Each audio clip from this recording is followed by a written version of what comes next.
Welcome to Highlander basketball tonight from Highlander Gym. The Highlanders will play host to the Seymour Eagles. The host Highlanders, for both the girls and boys, looking for wins tonight. For the girls, they're looking for their second win in a row, third on the season. The Lady Highlanders 2 wins, 5 losses on the season. The wins have been over Wartburg 46-36, and then over Gibbs 45-21. For the boys, they have defeated, going down the list, Union County, the Knox Ambassadors, Kingston, soundly defeated Kingston 95-68, defeated Wartburg, and also beat Campbell County at the Union County Classic last Friday night. Actually, I should say Friday afternoon, 77-55. The Highlander overall record now 6 wins against no losses. So the Highlanders trying for 7 in a row if they can pick up a victory over the Seymour Eagles tonight. The team's on the floor warming up, getting ready to start tonight's matchup. Excuse me, you'll just have to bear with me. I've had the crud, as they say, through the course of the last couple of weeks. Those things you just can't shake.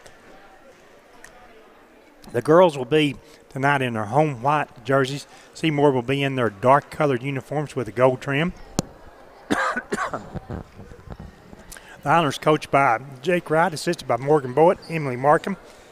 Seymour coached by Greg Hernandez.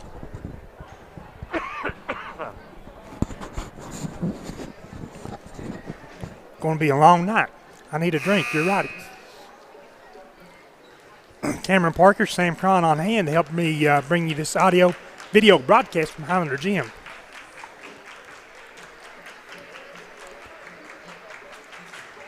What we'll do, let's go ahead and step aside. We'll catch up on some commercial breaks here. This will be a 90-second break. And we'll be back with tonight's starting lineups in the girls' matchup.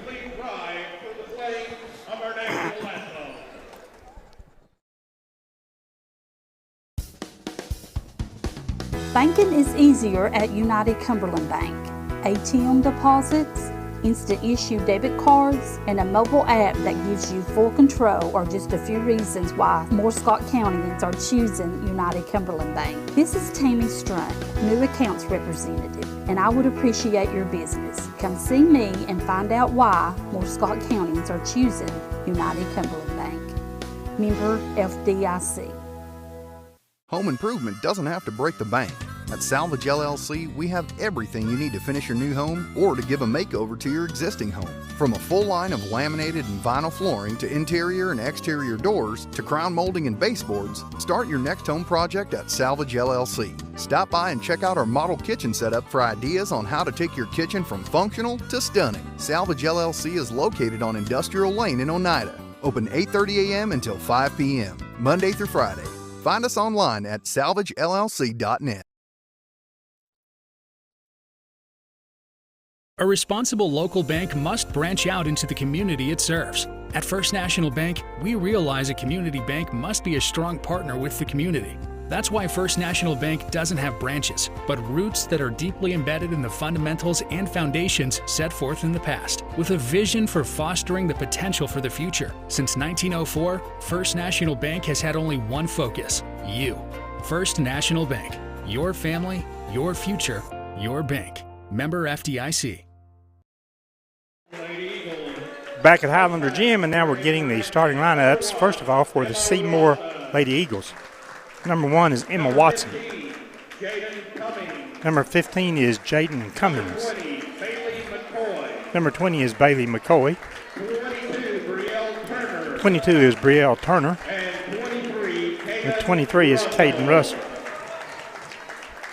Seymour lost some players to graduation. Expect Emma Watson, number 1, to be one of their very good returning players this year. Now the starters for Coach Jake Wright and his assistants Morgan Boyd and Emily Markham.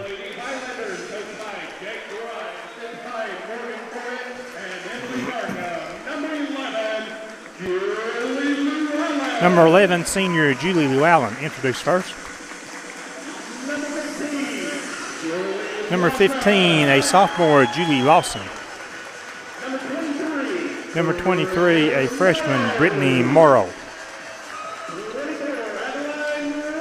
Number 24, Adeline Woodward. And a senior, number 32, Elena Duncan. That's the starting five once again. Julie Llewellyn, Julie Lawson, Brittany Morrow, Adeline Woodward, and Elena Duncan.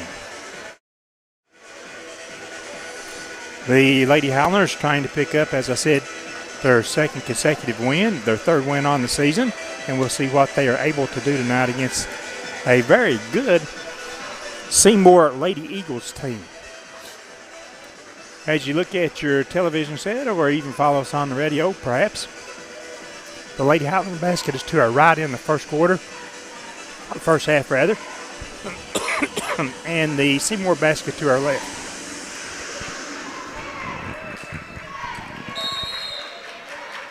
We step in the center court. The tip is up, controlled by Seymour. That's Watson with the basketball.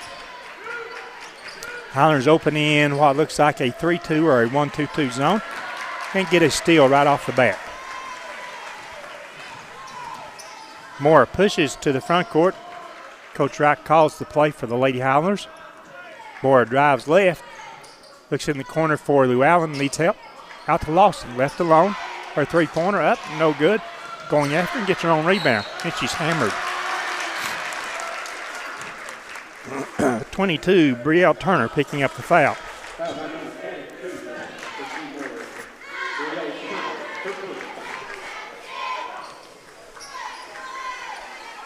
Inbound pass to Woodward, drives along the right base. Back out Lawson, around to Morrow. Tries to set up her team offensively. Dribbles down on the right wing. Looks for a cutter inside. That's Lawson. And she steps on the inline. Excuse me, I'm fighting that little cold or wintertime crud right now. I apologize. I think I'll get better as the evening goes on. Seymour, their second offensive possession. The shot is blocked outside. Caught along the baseline. Trying to go up for a shot. Fighting for it. It's last touch by Seymour's number 20, Bailey McCoy. This is now Lady Highlander basketball on their second offensive possession. Seymour in the 2-2-1 full court press. Mara kicks it ahead to Lawson, has it deflected, stolen Seymour. Bounce pass comes back in the middle. Swing it down to the right corner. The jumper there is good by Caden Russell.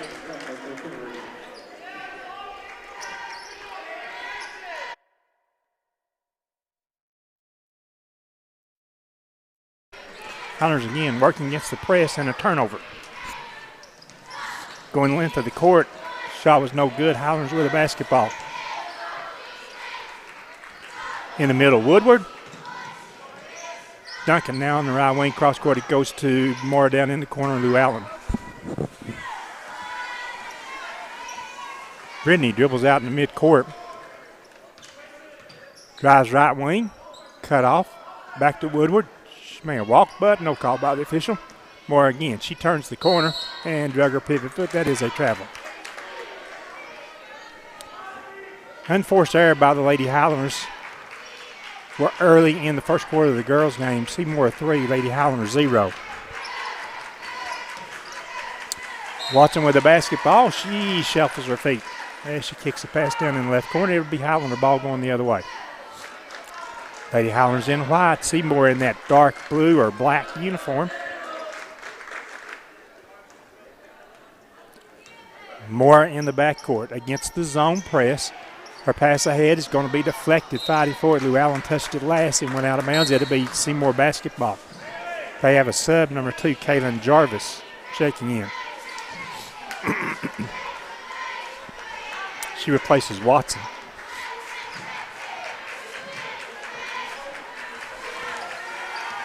Highlanders stay in this zone D. From the left corner, ball comes back outside, reverses all the way out deep on the right wing. Working around the perimeter once again from the left. Looking inside, nobody there to the right wing. Ball comes back outside. With it there, that's Turner. Turner has it picked on the pass. That's Moore with the ball. It's a 1-on-3 fast break. Knocked out of bounds from behind. It'll be Highlander ball, baseline left side.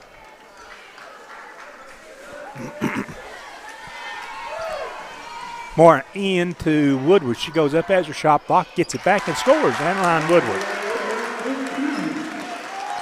First points for the Lady Highlanders. It's a 3-2 lead Seymour.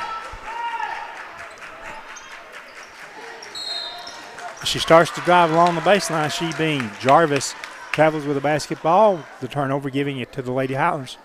Still that 2-2-1 full court press. The entry pass to Brittany Mora. Drives up the right side. Picks up the dribble, needs help. And Coach Wright forced to take a timeout.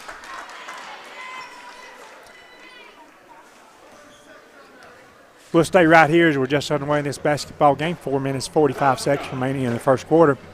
It is Seymour 3, Our Lady Highlanders 2. Coach Jake Wright started Julie Llewellyn, Julie Lawson, Brittany Mora, Adeline Woodward, and Elena Duncan tonight against the Seymour Eagles. Seymour comes into the night 4 wins, 1 loss. The Lady Highlanders 2 wins against 5 losses.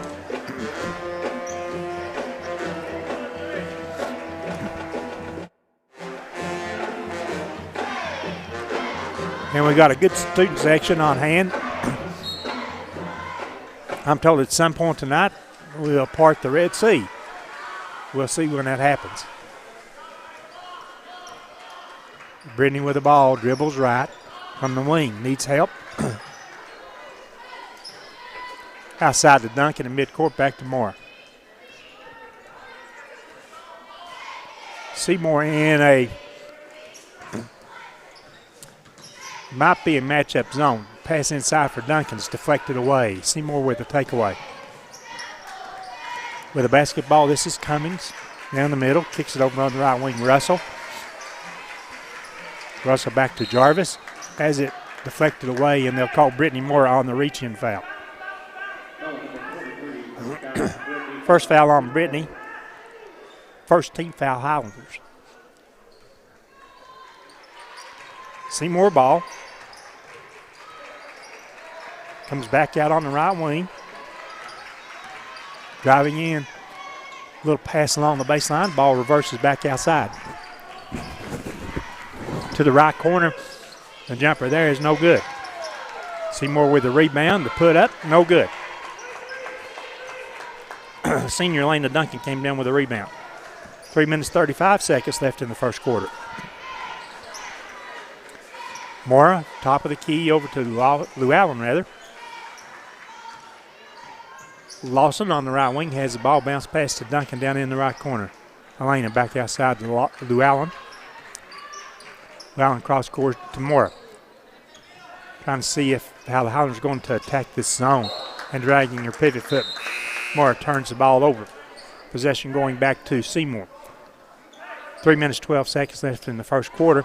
It's Seymour 3, Lady Highlanders 2. Remember, you're watching and listening to tonight's broadcast on the IH Sports Network. I'm Rick Keaton. I've got your play-by-play tonight. Sam's our director. Cameron's our camera operator tonight from Highlander Gym. Pass deflected, and the Highlanders come up with a takeaway. Woodward, just inside midcourt, kicks it over to Moore. Brittany gives it up to Llewellyn. She turns, launches a three. Shot is no good. The rebound, Lawson, up off the glass and no good. Lawson got another rebound. The shot blocked. Woodward has it underneath the basket, put up the shot. It was partially blocked. Seymour with the ball. This is going to be a 2-on-2 fast break. Driving up the right side and drawing the foul was Emma Watson. The foul will be on Elena Duncan. First personal on Elena. Second, Lady Highlander team foul. Going to the line will be Emma Watson. 2 free throws for the Lady Eagles. The first one is good by Watson. Subs in for Seymour. 22, 15, and 24. The only player that hadn't played was number 24. That's Kaylin Schultz. Others had been on the floor earlier.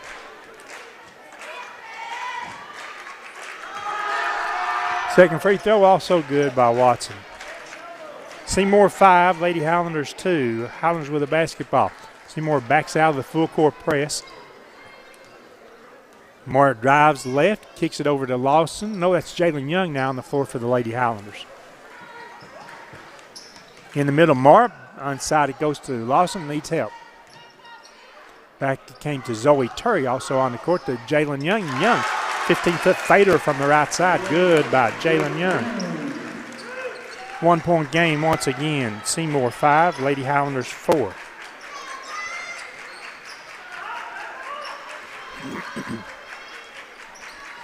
Seymour trying to set their offense against the Highlander zone. It is a 1-2-2 basic zone. It may look like a 3-2, but the point, middle person in that 3 up front comes out to attack the basketball. The intercepted pass, that's Mora. Brittany drives up the right side, goes strong to the hoop, may have been fouled from behind and was. Brittany Mora will have a chance for the Lady Highlanders to go to the foul line, A, to tie the game, and 2, to take the lead. That foul was on Brielle Turner, be her second. Brittany Moore with a pair of free throws. First tosses for the Lady Highlanders. The first one is good. We're all tied 5 each. Highlanders 5, Seymour 5. And a good crowd here early for the girls' game. I mean, a good crowd early for the girls' game. Brittany with her second free throw attempt. This one up. Also good. First Highlander lead at 6-5. That comes with a little more than a minute and a half remaining in the first quarter. Seymour's basketball. Highlanders continue to play that zone. Pass back out on top, from the top of the key. Long 3, in and out, no good. Chasing the rebound, Zoe Turry for the Lady Highlanders. She has possession of the basketball. Highlanders will set up their offense in the front court. Brittany drives, has her pass deflected. It's going the other way quickly for Seymour. For the basketball, that's Russell. Gave it up to Cummings, now in the left corner. Long 3-point shot, good. That's number 24, Kaylin Schultz. Seymour with 2 field goals in the first quarter. And both of those are 3-pointers. The other way for the Lady Highlanders. Now trailing 8-6. Woodward spins, tries to run inside. Her shot partially blocked. She got it, but as she falls to the floor, they call traveling. Hate to say it, but that same official that called traveling worked the Huntsville game last night. And he didn't call it like that last night when the players had possession of the ball and fell to the floor. I noticed these little things here, Sam. Seymour, they whip it out on the left wing, driving around the defender, going strong to the basket. Shot is no good, but Elena Duncan, unfortunately, has just picked up her second personal foul, third Highlander team foul. And Coach Wright, pretty sure as he stares down the official, will be going to his bench. First of 2 free throws, Brielle Turner is good. 9-6 Seymour with the advantage. Second toss good. A 4-point lead for Seymour at 10-6. Highlanders with the basketball. Here comes that press again. Into the front court, Zoe Turry. Turry double team. And ahead of the clock, Mora drew rim from midcourt from about 45 feet out. The shot was no good, so after 1 quarter of play from Highlander Gym, the visitors have the advantage. It's Seymour 10, Lady Highlanders 6. A responsible local bank must branch out into the community it serves. At First National Bank, we realize a community bank must be a strong partner with the community. That's why First National Bank doesn't have branches, but roots that are deeply embedded in the fundamentals and foundations set forth in the past, with a vision for fostering the potential for the future. Since 1904, First National Bank has had only one focus: you. First National Bank. Your family, your future, your bank. Member FDIC. Welcome back to Highlander Gym. Lady Highlanders on the short side of the scoreboard right now, trailing the Seymour Lady Eagles 10-6. You may catch me saying Gibbs, or things like that, because that's an opponent later in the season for the Highlanders, and both are Eagles. So as we run across the schools in East Tennessee, a lot of duplicate nicknames. Highlander basketball, Annaline Woodward, Jalen Young, Elena Duncan, Zoe Terry, and Brittany Moore. Moore gives up the basketball to Young. Now to Woodward in the corner, back out to Young. They have Terry all alone underneath the basket, can't get the ball to her. Woodward back outside Young. Young almost lost the ball, recovers it, and then travels with it. As she picked up her dribble and tried to cut toward the paint, Seymour forces the turnover. They handle the ball for Seymour. That's Turner. Gives up the ball. I'm sorry, that was Russell. Gave up the ball. Now they try to keep the ball outside against that Highlander packing zone, 3-2 zone. The ball along the baseline, driving along there and stepping on the inline was Bailey McCoy. McCoy's turnover, and the Lady Highlanders have the ball. Seymour comes back in that full court press. Young beats it up the left side on the dribble, picks up the ball. Woodward has to come over as she gains possession, trips and falls down. It's a traveling violation, and Seymour with the basketball once again. Coach Wright going to his bench, checking in the game for the Highlanders will be number 14, Rachel Garrett.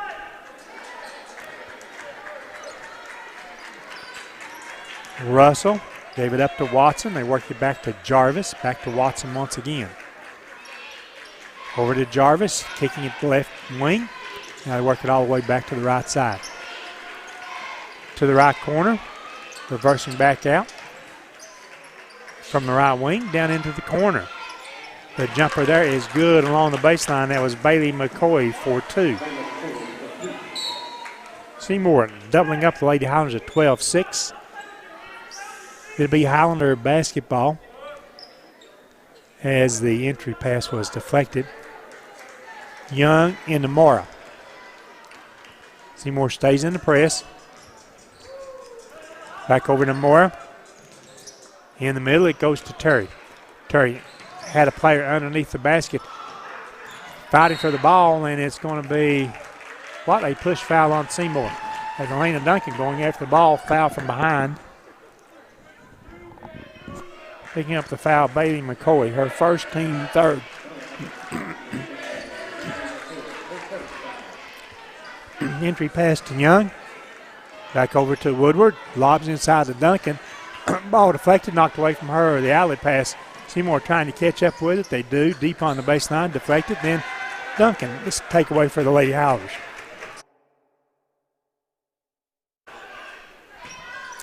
In the front court, the Highlanders' Zoe Terry will shoot out of the right corner. Shot is no good. Rebound Seymour in the front court. They're setting up their offense. Pass deflected, stolen by Mora. Over to Garrett, deep on the left wing. Might have walked, no call by the official. Shoves a little pass to Mora. Seymour 12, Lady Highlanders 6. It's been a while since the Lady Highlanders have scored. We've got 5 minutes, 39 seconds left in the first half. Young outside to, who was that? Went over to Moore. She drives along the baseline. Her shot over the iron. It's no good. Cross court. Driving into the paint. The pass out to the right corner. Taking a three from there. Good by Emma Watson. Seymour has 4 made field goals. 3 of the 4 are three-pointers. Martin picks up the dribble. She's going to be fouled at midcourt. I think they call that on Watson. We've got to wait on the official. Yes, Emma Watson picks up her first. 4th team foul, Seymour. That builds suddenly a 15-6 advantage over the Lady Highlanders.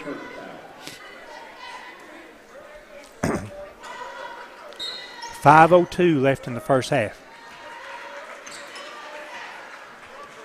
My guess is the Highlanders have probably gone 5 minutes without scoring. Seymour 2-3 zone. Driving inside. Quick pass goes inside. Off the right glass was no good by Elena Duncan. Seymour with the rebound. They push it quickly the other way. driving baseline, kicking it to the left corner. Driving against the Highlander defense. The shot goes up, partially blocked. Getting on rebound was Watson. Back outside for the three is no good. Chasing the ball down, and nobody can get to it. It will be Lady Highlander basketball.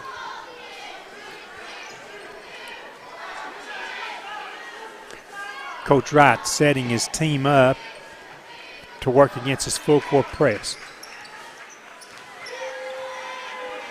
Years ago, the trend used to be a 2-1-2 full court press, but now it's gone to 2-2-1, both in the girls and boys side of basketball. Checking back in, Julie Lawson, Julie Llewellyn replacing Zoe Terry.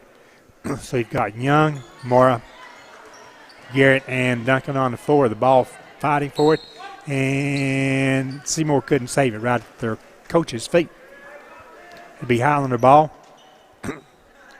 Right front corner.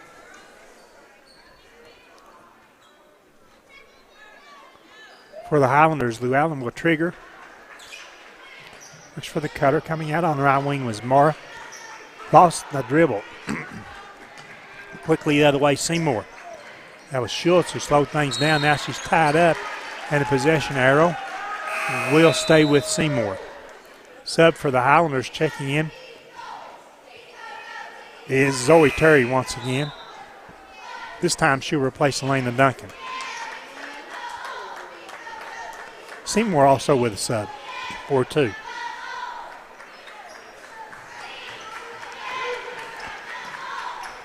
Hunter still stays on.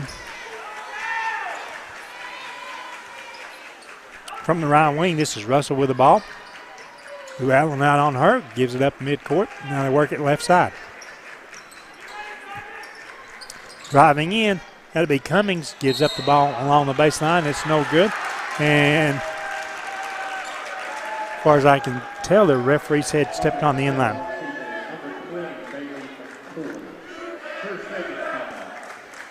Nope, they actually call a foul. Calling on Bailey McCoy inside. I didn't see the referee signal to the scorer's table. 15 foul against Seymour. Into the front court, Terry down in the corner, Llewellyn. Llewellyn needs help. Bouncing out, Terry deep on the left wing.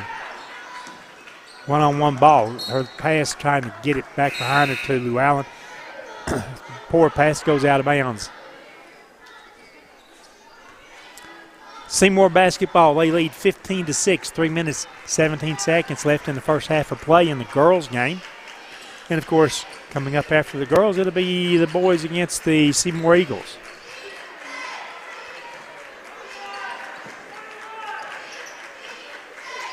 Seymour working the ball around. They finally get it into the post right side. Reversing back to the left wing, driving. 15-foot fade jumper is no good. Rebound up in the air. That was Zoe Terry for the Lady Highlanders. Clears it out to Mara.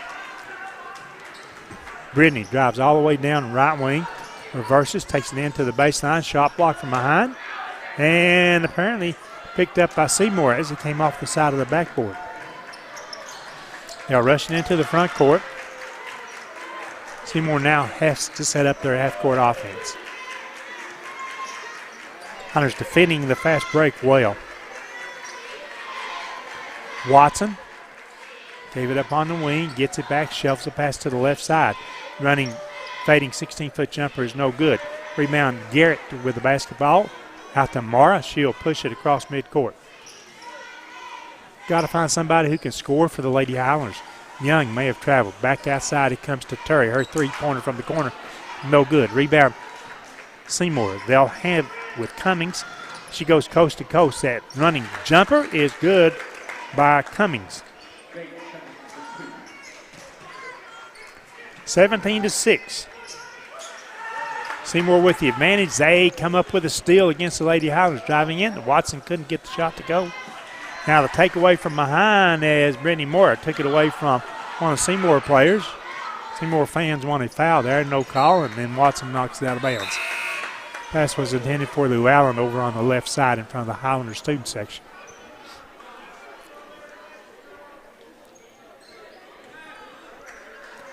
Entry pass comes in to Mara from midcourt. She looks over the Seymour defense. Over to Llewellyn.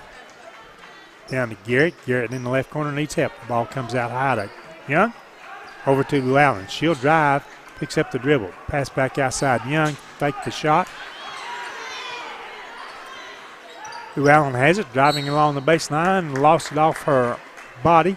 And it's a turnover, giving possession back to the Lady Eagles.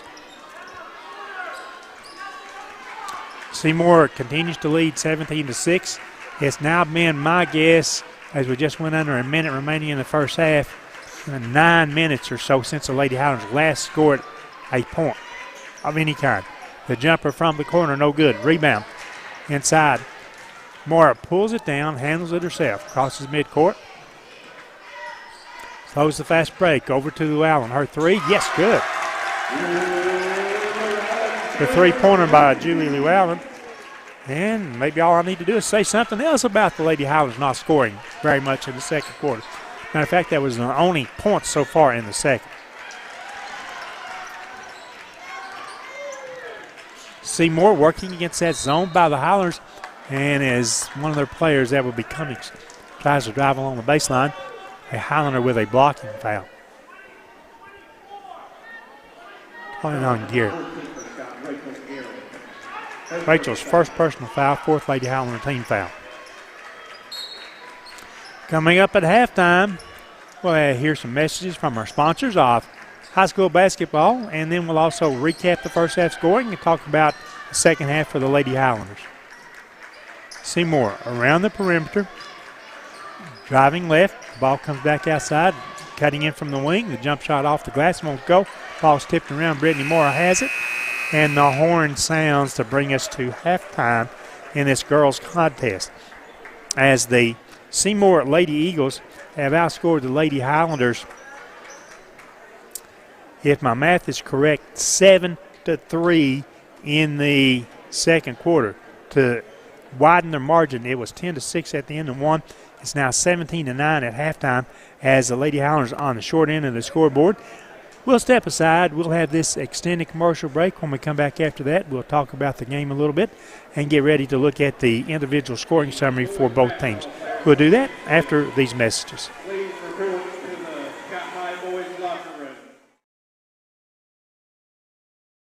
Home-style cooking with friendly service and a relaxed atmosphere. That's Razak's. Razak's offers breakfast served daily, just like Grandma fixed it. And daily specials like country fried steak, turkey and dressing, and of course, a fish fry every Friday. Razak's has a full menu, ranging from quick and easy favorites like hamburgers and club sandwiches to comfort foods like pinto beans. And you'll love something off the grill, like grade A cut sirloin, ribeye, or shrimp kebabs. That's Razak's on US Highway 27 in Helenwood. Razak's. Country cooking and great steaks.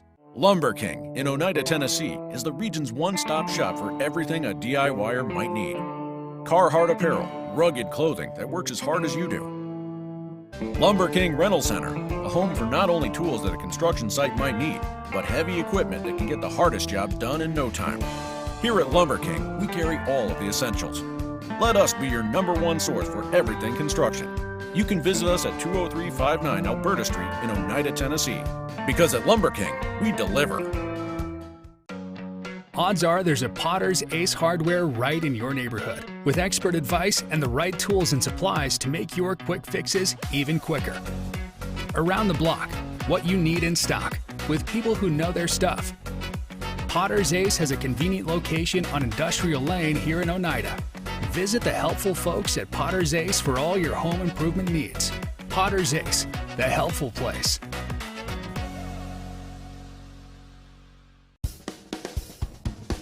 Banking is easier at United Cumberland Bank. ATM deposits, instant issue debit cards, and a mobile app that gives you full control are just a few reasons why more Scott Countyans are choosing United Cumberland Bank. This is Tammy Strunk, new accounts representative, and I would appreciate your business. Come see me and find out why more Scott Countyans are choosing United Cumberland Bank. Member FDIC. As we come back to halftime in the Lady Highlanders game, Sam up here dancing to YMCA over the PA system. The Lady Highlanders, the biggest problem in the first half, finding somebody who can score points and score consistently. We have only made made 3 field goals in the first half and 2 for 2 at the foul line. So the Lady Highlanders struggling offensively in the first half. And it's not that big a differential as Seymour leads 17-9. Let's take a look at the scoring summary for each team. We start with Seymour. Emma Watson, their leading scorer, with 5 points. They made 3-point shot, 2 for 2 from the foul line. Jarvis did not score. Jaden Cummings with 2 points. Bailey McCoy with 2 points. Brielle Turner, 2 points, both at the free throw line. Caden Russell has a made 3-pointer, and Kaylin Schultz has a made 3-pointer. 17 points for the Seymour Lady Eagles, 3 made 3-point shots, and they were 4 of 4 at the foul line in the first half. Now for the Lady Highlanders. Julie Llewellyn with 3 points, leading the way. Had on a made 3-pointer with just under a minute to go in the first half. Jalen Young with 2 points. Julie Lawson did not score. Elena Duncan did not score. Annaline Woodward has 2 points. Brittany Moore has 2 points, both from the foul line, and she was 2 for 2. Also playing, not scoring, Zoe Terry, Rachel Garrett. 9 points for the Lady Highlanders in the first half. The one made 3-pointer by Llewellyn, and 2 of 2 at the foul line. So it's a 17-9 lead for the visiting Seymour Lady Eagles, a good girls basketball team. So with that differential just 8 points there, you know, the game is in reach for the Lady Highlanders. All they've got to be able to do is just score a few points here in the second half and try to win that second half and overcome that 17-9 deficit at the end of the first quarter. And I'm sorry, the first half. Oh, it sounds so simple to me, but it's tougher to do down there on the basketball floor. Also want to go back just a little bit right here and into the football season. The Region 2 4A Superlatives. This is both District 3 and 4, compiling Region 2. The Coach of the Year was David Gillum over in Anderson County. And as far as all-region team goes from the Scott Highlanders, all-region players include Phoenix Norris, Cole Tucker, Zane Henry, Brady Strunk, Cameron Van Hook, and Clayton Carroll as a scholar athlete. So our congratulations to those football players. Brady Strunk on the boys basketball team, and we'll see him later this evening as our Highlanders take on the Seymour Eagles. The Eagles, what they have to do in the second half, well, I think it's sort of pretty, almost simple. Score points. Continue to play really good defense. They've only allowed Seymour 17 first half points. Continue to play really good defense. Lady Highlanders, the key for them has been able to get into that 40, 45, 48-point range. And if they can do that, score that many in a game, they can find themselves right back in this matchup. We'll find out if they can do that coming up. But right now, let's step aside. We'll have these messages. When we come back, we'll get you ready for the second half. Lady Highlanders trailing Seymour 17-9.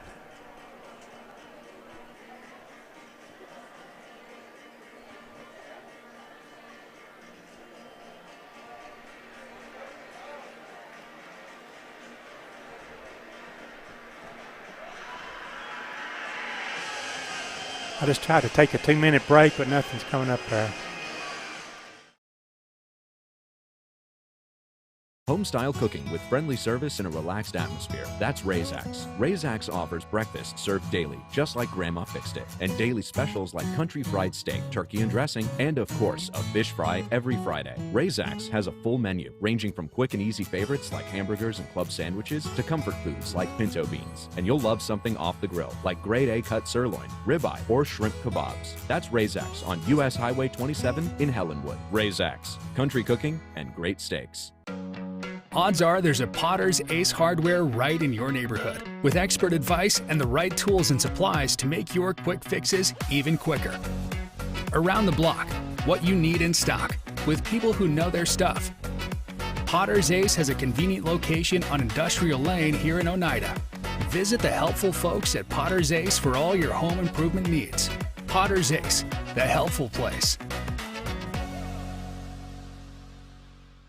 South Fork Physical Therapy is proud to support the Scott Highlanders and the Oneida Indians. With offices in both Huntsville and Oneida, one of our 6 doctors of physical therapy are always close by. We regularly treat back and neck pain, general sprains and strains, vertigo or dizziness, TMJ disorders, as well as post-operative patients. We accept all insurances and flexible payment plans are available. At South Fork Physical Therapy, we strive to make your experience accessible, affordable, and enjoyable. Home improvement doesn't have to break the bank. At Salvage LLC, we have everything you need to finish your new home or to give a makeover to your existing home. From a full line of laminated and vinyl flooring to interior and exterior doors to crown molding and baseboards, start your next home project at Salvage LLC. Stop by and check out our model kitchen setup for ideas on how to take your kitchen from functional to stunning. Salvage LLC is located on Industrial Lane in Oneida. Open 8:30 a.m. until 5 p.m., Monday through Friday. Find us online at salvagellc.net. You're watching Highlander basketball tonight on the IH Sports Network. You can follow our next broadcast of Highlander basketball this Friday night as we'll travel over to Halls. It will be a live video, audio broadcast from Halls on Friday night. One of the few times, if any, that we've played Halls in basketball. I think you have to go back several years to find when we did last play Halls. It promises to be an interesting matchup. Halls, good boys basketball. Good boys basketball team this Friday night. The Highlanders, later on, boys that is, will try to improve their overall starting record on the season and pick up their 7th win to open the season. Meanwhile, girls are back on the floor getting ready to play the second half for the Lady Highlanders. Well, we've got to find a way to score. And that's just quite simply all that there is to it. Have to find a way to score and somebody who can consistently go out there and score. We have 3 made field goals in the first half. So we've got to be able to pick that up.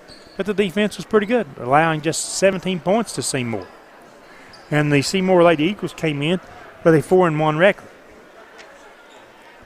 To start the second half, it would be Highlander basketball. We change ends, Highlander basket to our left, the Seymour basket to our right.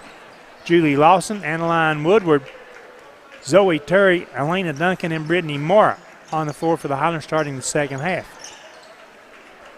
Mora picks up the dribble. Woodward steps out in the corner. Her pass then inside is deflected, stolen by Seymour. Pushing it up the right side. They work all the way to the left wing.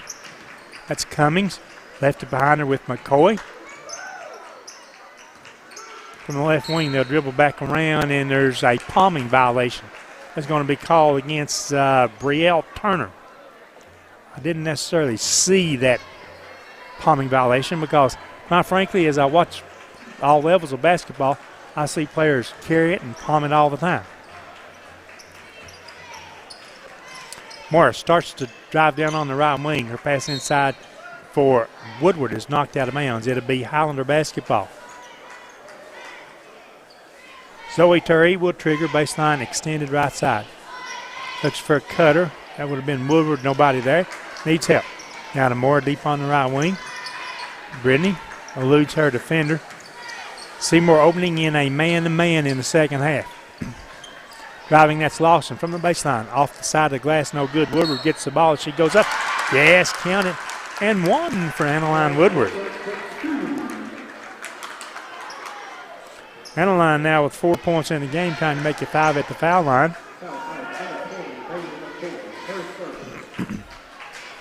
The foul is on Bailey McCoy. 3 now on her. First team foul, Seymour, at the second half. Free throw by Woodward is good, so it turns into a 3-point play. Highlanders now back within 5 points of the Lady Eagles. Eagle basketball. Highlanders, they come back in the second half. They'll stay in that 3-2 zone. Driving Watson, whips across court. Coming back on the right wing, and the player for Seymour, 22, that's Brielle Turner, thought somebody was out on her right wing. Nobody was there except her coach, Hernandez, standing on the sidelines. The unforced error, and the Lady Highlanders taking the ball the other way. Seymour picking up man-to-man half court. Moore drives right side all the way to the hole, up high off the glass. Good, Brittany has just picked up her 4th point of the game. And the Highlanders find themselves trailing by just 3 points now, 17-14. Cross-court skip pass, left wing. Watson drives. Her pass is deflected. Comes back outside Russell. In the middle, Cumming. They drive on the right baseline. Cross-court pass into the corner, back outside. Seymour setting up the offense again. The Highlander zone trying to keep Seymour outside. Top of the key, that's Jarvis. Drives, cut off. Russell will try to drive, cut off. Jarvis gives it up to Russell once again. Quickly over to Watson. Jarvis, outside it goes to Russell. In the paint, pump fake, Cumming. Kicks the ball back outside. Jarvis' shot is no good. Rebound inside. Watson has the rebound and she's fouled from behind. You got to be. I thought they were going to say on the floor, but it's not. They're going to give her 2 free throws. The foul was on Adeline Woodward. Her first personal foul, first Highlander team foul. Emma Watson shooting 2. She was a perfect 2 for 2 in the first half at the foul line. 18-14. Seymour now making 19-14 as Watson makes both free throws. Moore with the basketball at midcourt. Picks up the dribble, passes over to Lawson, deep right side, over to Woodward. She'll drive baseline, dumps a pass inside Turry. Wants to go inside, couldn't do it. Back out to Mara. She'll drive. The fader off the baseline is good, and she draws the foul. The foul on Jaden Cummings, her first personal foul. 3-point opportunity for Lady Highlander freshman Brittany Mora. Free throw is no good. Long rebound pulled down by Seymour. It's a 3-point basketball game. Seymour 19, Lady Highlander 16. Driving to the baseline and Elena Duncan steps out, gets a hip out and body bumps the Seymour player. Third foul on Elena, second team foul against the Lady Highlanders. Coach Wright going to leave Duncan in with the 3 personal fouls. 5 minutes left in the third quarter. Pass comes out, top of the key. Pass behind to Watson over on the right wing. They take it down in the right corner. And the jumper there, it's a very big 3-pointer by Bailey McCoy. And nope, they'll just, they give her a 3 points on that one.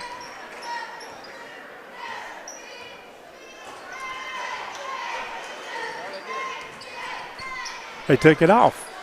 And it is just a 2-point shot that time. Highlanders, meantime, while I was figuring that out, they took and missed the shot. Seymour the other way quickly, leading 21-16. 21-16 our score. Highlander defense trying to get one more stop against Seymour.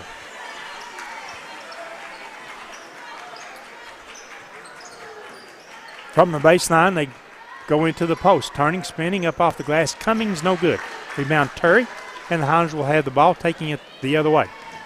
With less than 4 minutes to go now in the third quarter, Woodward's shot off the glass comes up short. The other way, Cummings for Seymour slows down the fast break, steps behind the arc, shoots a long 3.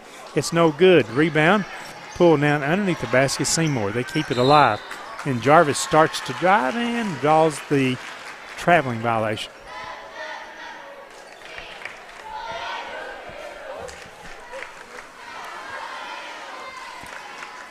Seymour stays in the full court press now. A 2-2-1 zone press.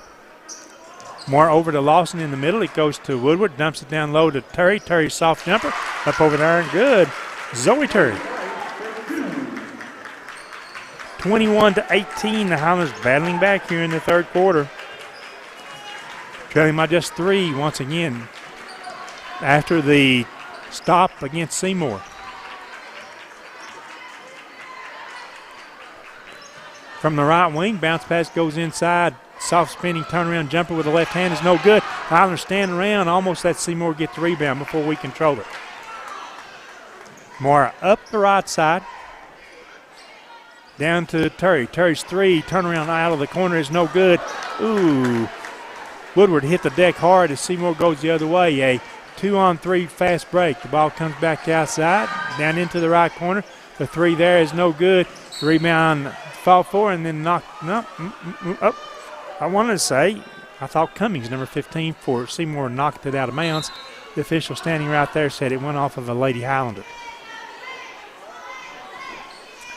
Sub in for Seymour. They'll inbound baseline left side. Entry pass comes out on top to Watson. To Jarvis now. Left wing trying to drive into the paint, spinning around two Highlanders. Shot is no good. Terry the rebound. Highlanders will leave it for Mora in the backcourt. Trying to pull within one, maybe tie this trip down. As I said that, the pass is deflected, stolen Seymour. They'll go the other way. That's Jarvis. Her shot no good. Zoe Terry. Pass comes into the middle. That's Mora. And there's a hole inside. They'll call that on Seymour, 24.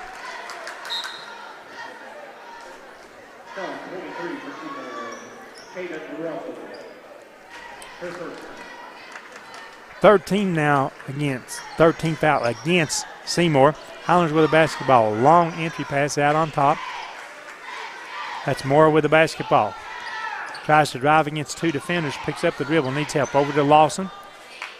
Judy turns to dribble the ball and oops, I thought it went off her leg, and the official says no, it went off Seymour. We'll go with the official's call this time.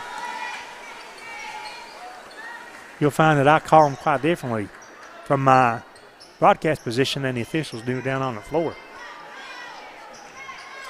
Moore down to Lawson from the baseline. Wants to drive, and then I guess the official says she stepped on the baseline, but it was a Seymour player who actually tied up the ball there to force her to do that. Seymour setting up their offense with 1 minute 35 seconds left in the third quarter. That's Russell with the ball. Almost lost the dribble. Now does lose the dribble. Highlanders pick it up. Coach Wright setting the play from the sideline. Goes to the right base. That's Terry with the ball. She backs back out on the dribble.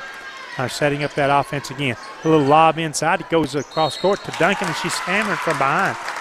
I think the pass was going to be intended for Woodward. It was too tall for her. Duncan got it in the air. She goes up. She draws the personal foul. Elena Duncan will get 2 free throws. First one, no good. That foul on Watson, her second for Seymour. Now Julie Llewellyn back in the game, replacing Julie Lawson as Elena Duncan tries to make 1 or 2 and does. 21-19, 2-point lead for Seymour. On the defense, digging in. They want to get the possession back to the basketball. And then it was kicked out of bounds by one of the Lady Highlanders.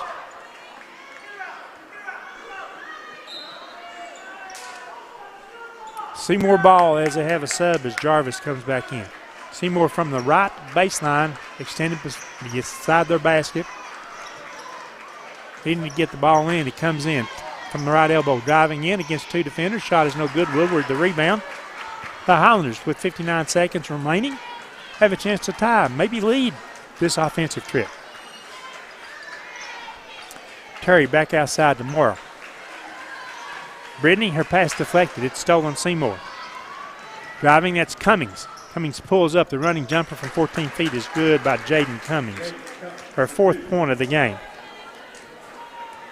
4-point advantage now, Seymour. 30 seconds left in the third quarter. Highlanders working the ball around the outside against the Seymour zone this time. Woodward's shot partially blocked, coming down with it. Seymour, they'll race into the front court. Driving for the layup was Emma Watson. Watson, the leading scorer for Seymour, has 9 points. As I say that, there's a scrum on the floor for the ball. Seymour comes out with it. Ahead it goes to Jarvis. She has the layup ahead of the buzzer. The Highlanders cut it down to 2 points, and then Seymour with a flurry right at the end of the third quarter have regained an 8-point advantage. It's Seymour 27, Lady Highlanders 19. We'll take this break. We'll be back with an exciting fourth quarter from Highlander Gym right after this message. A responsible local bank must branch out into the community it serves. At First National Bank, we realize a community bank must be a strong partner with the community. That's why First National Bank doesn't have branches, but roots that are deeply embedded in the fundamentals and foundations set forth in the past, with a vision for fostering the potential for the future. Since 1904, First National Bank has had only one focus: you. First National Bank. Your family, your future, your bank. Member FDIC. As always, we thank all of our sponsors bringing you coverage on the IH Sports Network. Tonight's matchup has our Scott Highlanders defending their home court against the visiting Seymour Eagles. We begin fourth quarter of play in the girls' matchup. Seymour 29, Lady Highlanders 19. Seymour 27, Lady Highlanders 19. Seymour has the first possession of the fourth. Lady Highlanders made a good run in the third quarter, cutting the lead of Seymour's down to 2 points. This time the Highlanders get the block shot and trying to get the rebound. Duncan steps on the inline. Seymour maintains possession. From underneath their basket, they'll try to inbound the basketball. It comes in the right corner. Tripping and falling down, they will call a tripping foul, I guess, on Annaline Woodward. They do call a foul on Woodward. That'll be her second personal foul. 13 foul Highlanders in the second half. Seymour with 14 fouls. Just underway, fourth quarter. Entry pass comes in Seymour. Handling the basketball is Russell. Russell dribbles back out to midcourt. Now they work it over on the right wing. Down in the corner, that's McCoy with the basketball. He's swinging around the perimeter. Highlanders have gone with the zone, the 3-2 zone or 1-2-2 zone, the entire game. Bounce pass to Cummings, back along the baseline. Needing help. The ball comes back outside Watson. Working around to Cummings deep in the left corner. Seymour again with the ball.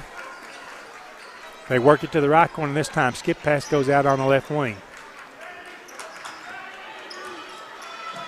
Trying to force Seymour into the outside shot. They won't take it as Watson drives, lost her balance, and the shot was off balance. The Highlanders come down with it. As Moore drives in, she has her pocket picked by Watson. Going the other way, Watson on the outlet pass, and she's going to be fouled. The basket will count by Watson. The foul will be on Brittany Mara, her second.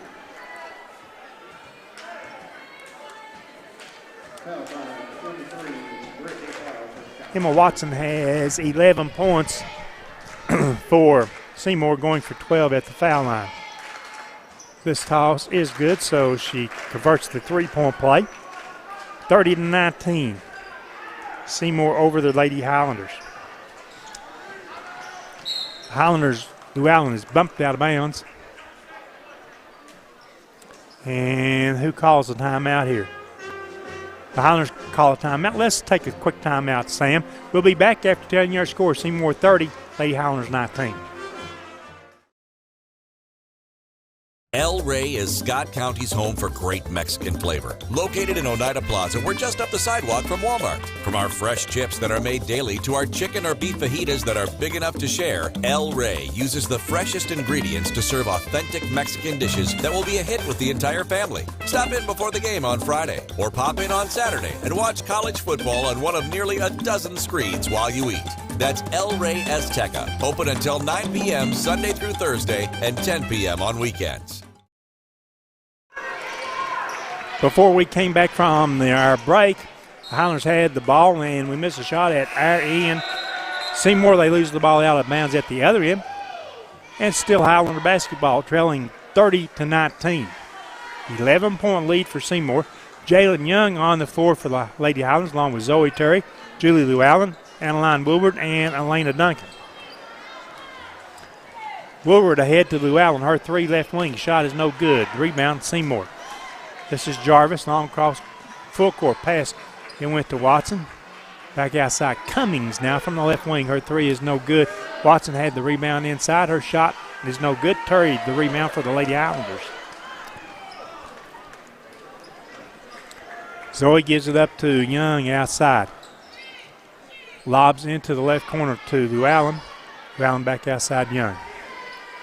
Again to Llewellyn. She turns, squares the three, comes up short. Seymour with the pass and the quick outlet goes to Watson, breaking down court. And Emma Watson has the layup uncontested at the other end as Seymour now leading 32-19.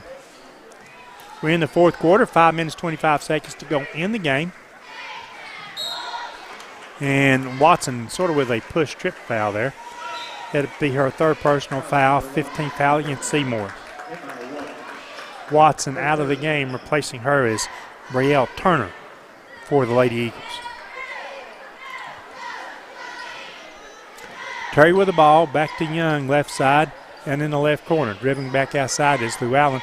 She turns, tries to dribble, takes the ball in the paint, loses it. Woodward comes up with it. Her shot is no good. And then Seymour, they lose the ball out of bounds as Llewellyn puts some pressure in the backcourt there on Russell, and she dribbled it out of bounds.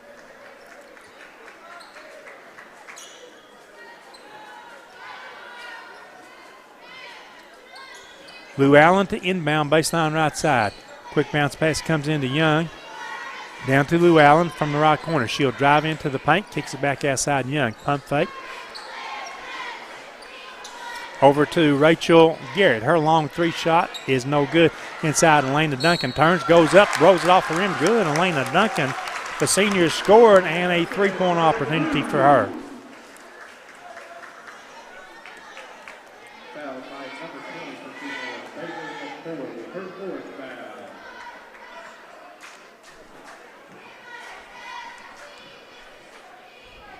Bailey McCoy, by the way, picked up her fourth foul for Seymour. The missed free throw is no good. Garrett had the rebound. Her shot up, rose off the rim, batted around, controlled by Seymour. Ahead to Cummings. They kick it to the left wing. Long three out there. Good. That's a dagger right there for the Lady Highlanders. Caden Russell, her second made three-pointer of the game. 35-21. Seymour with the advantage. The Highlanders still against the pressure.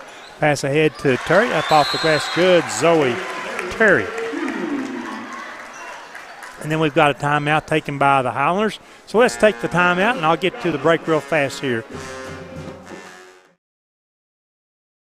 Scenic Foods is about freshness, with meat cut in-store daily and special cut upon request. A deli that offers fresh meats and cheeses sliced to your choosing. A produce department offering fresh fruits and vegetables, and of course a full line of competitively priced groceries to meet your weekly shopping needs. Scenic Foods is about value and convenience. Don't have time to cook supper? Try our cheese sticks, pizza, and wings, as well as our fresh-made desserts and side dishes. Need to fill an empty pantry? We have all you need at Scenic Foods, located at 7352 Baker Highway in Huntsville.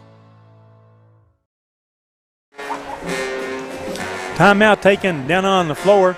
Coach Wright talking to his Lady Highlanders as the Eagles now have a 35-23 lead over our Lady Highlanders. Still time for the Highlanders, but it involves one thing. Got to make the shots. We have to make some of those shots go in for us. We're going down the stretch in this game. 4 minutes, 19 seconds left. It'll be Seymour basketball. Into the front court. That's Russell. Picks up her dribble. They swing it to Watson, left wing. Little bounce pass outside. Looking for a cutter. Now Seymour sort of pass and go. Switching up their offense a little bit more of a motion offense. Going inside, that's Cummings. Shot rolls off the glass. Got her on rebound along the baseline. Back out to Jarvis. Her pass inside. Goes up and in, and a foul from behind.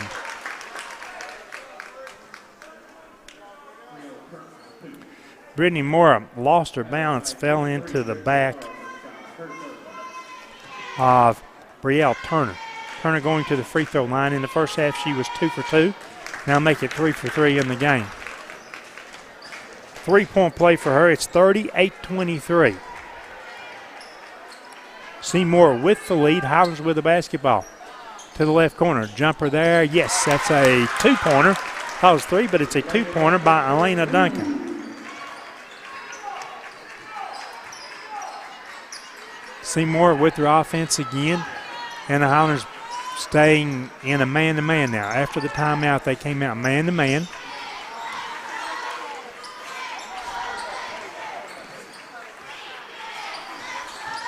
Seymour going through the motion and rolling it off and spinning around the rim was Caden Russell on a nice drive that time. After the Highlanders had gone basically 3-2 zone for 3.5 quarters, they come out of their timeout, jump into a man, and that allows Seymour, I think, to play the game they want to play offensively, which is going into a motion. Pass and cut, pass and cut. Terry back outside to Moore. Jalen Young now, deep right side, back to Moore. She reverses, goes into the paint, lobs it up high off the glass. It won't go. Ball's tipped around, chasing it down Seymour. Long outlet pass comes up the right side. Gave it up, got it back. Watson might have walked with the ball. Back to the top of the key, driving against 2 defenders. And the layup down the middle was Caden Russell again. 42-25. Seymour putting this game away in the last 4 minutes. Young into the corner. Ball comes outside more. Brittany against the zone employed by Seymour. Down in the corner, Jalen Young. Back outside, her pass deflected. Got it right back. Lobs it inside Zoe Terry. Terry needs help. Goes in the paint, dumps it outside more. Brittany steps back, loads the 3 shot, no good. Jalen Young, her putback, no good. Third try, Rachel Garrett. That one was good by the Lady Highlanders. 42-27 now. Highlanders still trailing and not much time to go in the game. 90 seconds to be exact.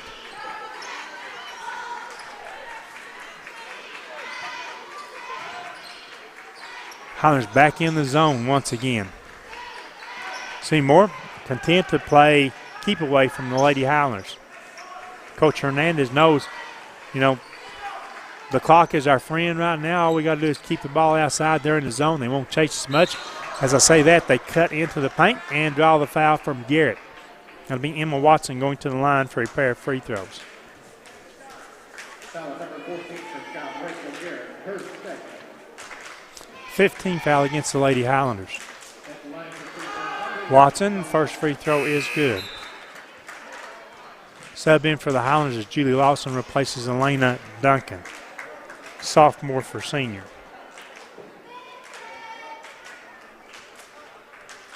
And Watson with her second free throw. This one up, short, no good. Rebound, tipped outside, and the Highlanders will have it. That's Jalen Young finally coming up with a ball. She stumbled over her own feet as she sort of got tied up there a little bit. And a Seymour player touched it last. It'll still be Highlander ball with 59 seconds to go in the girls' basketball game.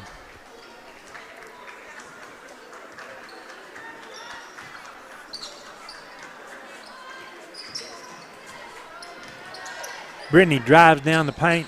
Floater is no good. Rebound Seymour. Lead pass clears it out to Jarvis. She drives up the left side, has the left hand glass good. Kaylin Jarvis. 45-27. 30 seconds to go in the game. Young, her pass deflected. Coming out with it, Watson. She drives down the court, and Young catches up and knocks the ball out of bounds.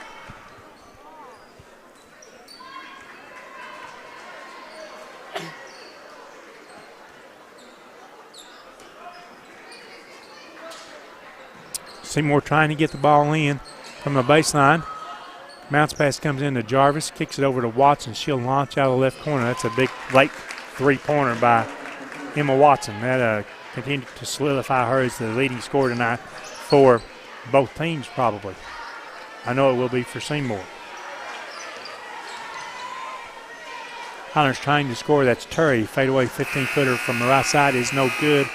And the Seymour Lady Eagles will come to Highlander Gym and defeat our Highlanders tonight.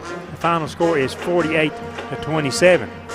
There's more to be read into that, and I'll discuss that when we come back after this break. This will be an extended break when we come back for our Lady Highlander post-game wrap-up.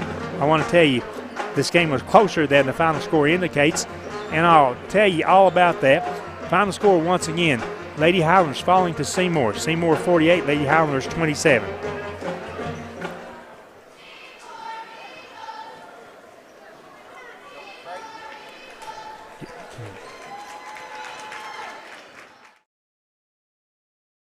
Scenic Foods is about freshness, with meat cut in-store daily and special cut upon request. A deli that offers fresh meats and cheeses sliced to your choosing. A produce department offering fresh fruits and vegetables, and of course a full line of competitively priced groceries to meet your weekly shopping needs. Scenic Foods is about value and convenience. Don't have time to cook supper? Try our cheese sticks, pizza, and wings, as well as our fresh-made desserts and side dishes. Need to fill an empty pantry? We have all you need at Scenic Foods, located at 7352 Baker Highway in Huntsville. Lumber King in Oneida, Tennessee is the region's one-stop shop for everything a DIYer might need. Carhartt apparel, rugged clothing that works as hard as you do. Lumber King Rental Center, a home for not only tools that a construction site might need, but heavy equipment that can get the hardest jobs done in no time. Here at Lumber King, we carry all of the essentials. Let us be your #1 source for everything construction. You can visit us at 20359 Alberta Street in Oneida, Tennessee. Because at Lumber King, we deliver. Home-style cooking with friendly service and a relaxed atmosphere. That's Razax. Razax offers breakfast served daily, just like Grandma fixed it, and daily specials like country fried steak, turkey and dressing, and of course, a fish fry every Friday. Razax has a full menu, ranging from quick and easy favorites like hamburgers and club sandwiches to comfort foods like pinto beans. And you'll love something off the grill, like grade A cut sirloin, ribeye, or shrimp kebabs. That's Razax on US Highway 27 in Helenwood. Razax, country cooking and great steaks. Banking is easier at United Cumberland Bank.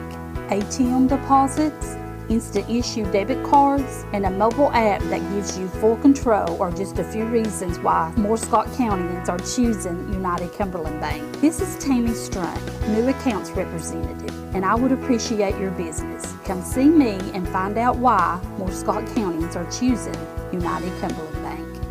Member FDIC.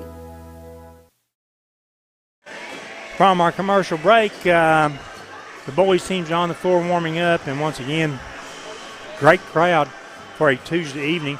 It's standing room only around the edge of the gym here, out into the hallway. It's a big crowd here to watch the Highlanders play host to the Seymour Eagles.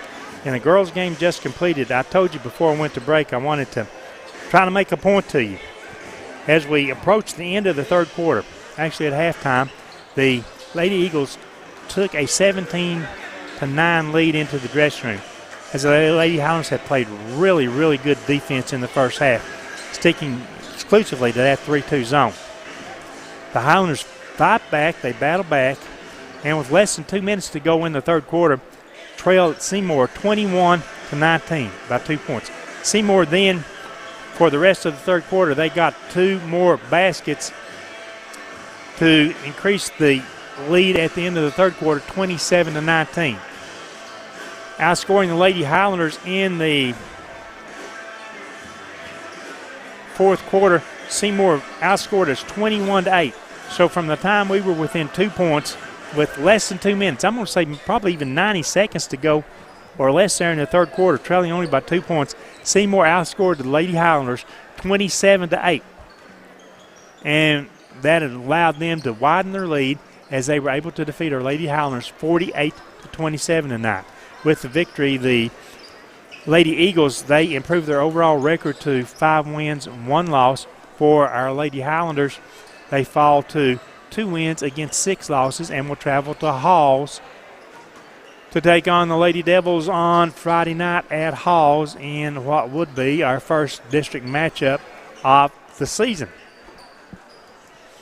Let's look at the end of the game scoring summary. We start with Seymour first. The Lady Eagles were led in scoring by Emma Watson with 18 points tonight, 13 of those coming in the second half, 6 of 7 at the foul line, 2 made 3-point shots. Kaylin Jarvis with 4, Jaden Cummings with 4, Bailey McCoy with 4, Brielle Turner with 5. She was 3 for 4 at the foul line. Caden Russell with 10 points, including 2 made 3-point shots, and Kaylin Schultz, 3 points on a made tray. 48 total points for Seymour, 5 made 3-point shots. They were 9 of 11 at the foul line for the game. Now for the Lady Highlanders. Julie Llewellyn finishes with 3 points tonight. That on a made 3-pointer in the first half. Jalen Young with 2 points. Julie Lawson did not score. Brittany Mora, 6 points, 2 for 3 at the foul line. Annaline Woodward with 5 points, 1 of 1 at the foul line. Elena Duncan also with 5 points, 1 of 3 at the foul line. Zoe Terry with 4 points. Rachel Garrett with 2 points. And I believe that's all the Lady Highlanders have played tonight. 27 total points for the Lady Highlanders. 1 made 3-pointer, that by Llewellyn. And for the game, the Lady Highlanders were 4 of 7 at the foul line. As the Lady Highlanders fall in the first game this evening in the Highlander Gym to the Seymour Lady Eagles. Final score in this matchup, Seymour 48, our Lady Highlanders 27. We'll go ahead and take this break. This will be another extended break as we get messages in from our sponsors now. When we come back in 2 minutes, we'll start setting up the boys contest coming up between our Highlanders and the Seymour Eagles. Lumber King in Oneida, Tennessee is the region's one-stop shop for everything a DIYer might need. Carhartt apparel, rugged clothing that works as hard as you do. Lumber King Rental Center, a home for not only tools that a construction site might need, but heavy equipment that can get the hardest jobs done in no time. Here at Lumber King, we carry all of the essentials. Let us be your #1 source for everything construction. You can visit us at 20359 Alberta Street in Oneida, Tennessee. Because at Lumber King, we deliver. Odds are there's a Potter's Ace Hardware right in your neighborhood, with expert advice and the right tools and supplies to make your quick fixes even quicker. Around the block, what you need in stock, with people who know their stuff. Potter's Ace has a convenient location on Industrial Lane here in Oneida. Visit the helpful folks at Potter's Ace for all your home improvement needs. Potter's Ace, the helpful place. A responsible local bank must branch out into the community it serves. At First National Bank, we realize a community bank must be a strong partner with the community. That's why First National Bank doesn't have branches, but roots that are deeply embedded in the fundamentals and foundations set forth in the past, with a vision for fostering the potential for the future. Since 1904, First National Bank has had only one focus: you. First National Bank. Your family, your future, your bank. Member FDIC. Forget the bucket. Stop buying those expensive car care products. For a supreme clean, visit TNT Car Wash in Oneida. TNT Car Wash features the latest in touch-free car wash technology. TNT's touchless automatic wash bays are tough on road grime, but gentle on your car's finish. These feature-packed automatics give you complete control of the wash, including a wheel brush option. Want to wash it yourself? TNT also has traditional wash bays. And don't forget the interior, both vacuum and shampoo stations available. For a dynamite clean, TNT Car Wash, Oneida.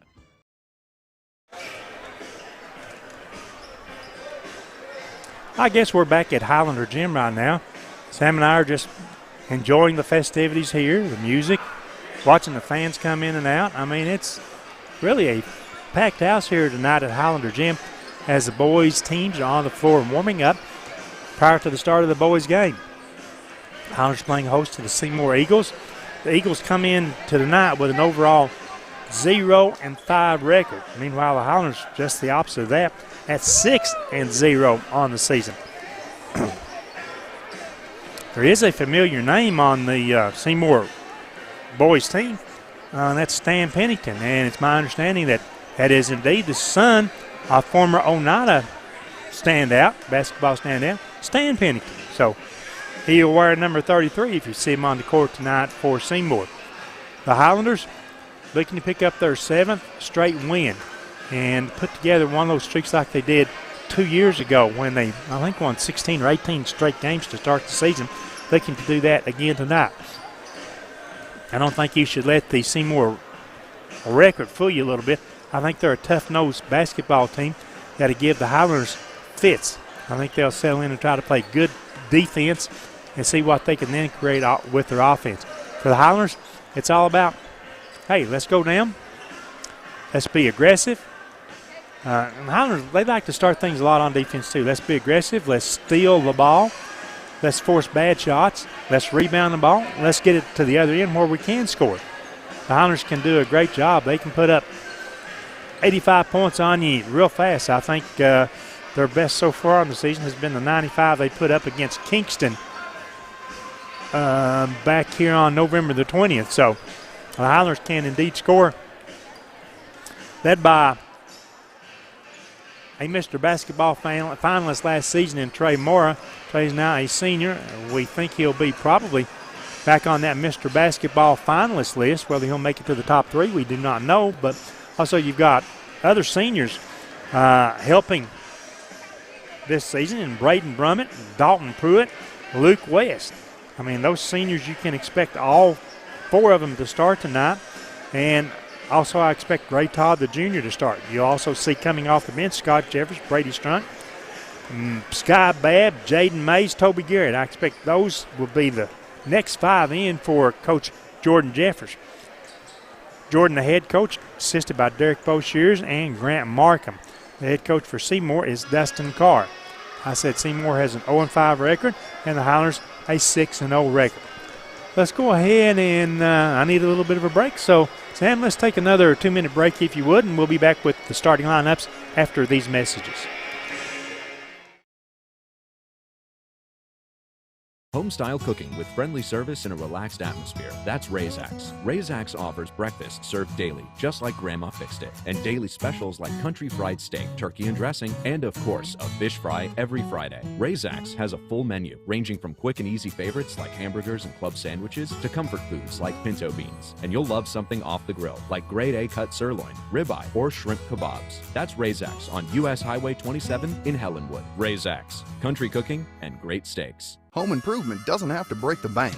At Salvage LLC, we have everything you need to finish your new home or to give a makeover to your existing home. From a full line of laminated and vinyl flooring to interior and exterior doors to crown molding and baseboards, start your next home project at Salvage LLC. Stop by and check out our model kitchen setup for ideas on how to take your kitchen from functional to stunning. Salvage LLC is located on Industrial Lane in Oneida. Open 8:30 a.m. until 5 p.m., Monday through Friday. Find us online at salvagellc.net.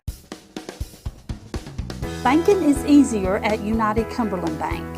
ATM deposits, instant issue debit cards, and a mobile app that gives you full control are just a few reasons why more Scott Countyans are choosing United Cumberland Bank. This is Tammy Strunk, new accounts representative, and I would appreciate your business. Come see me and find out why more Scott Countyans are choosing United Cumberland Bank.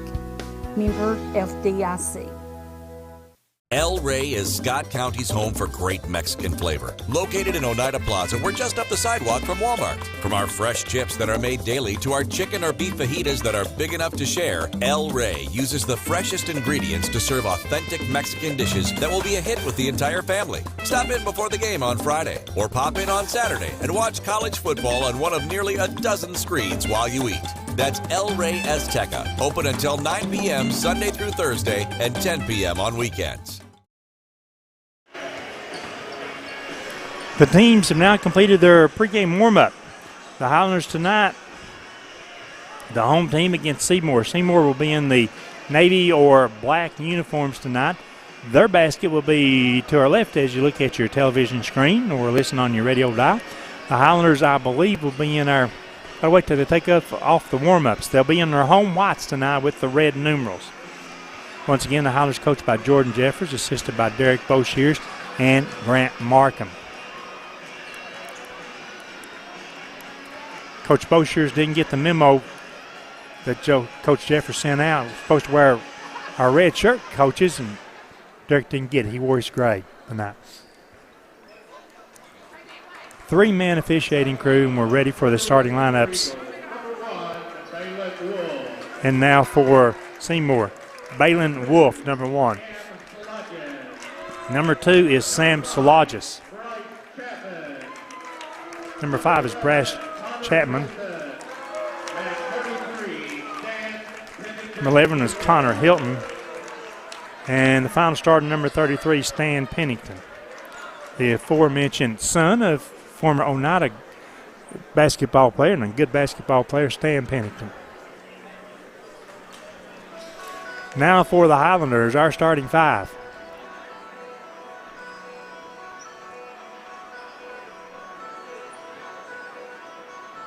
And the music ramps up.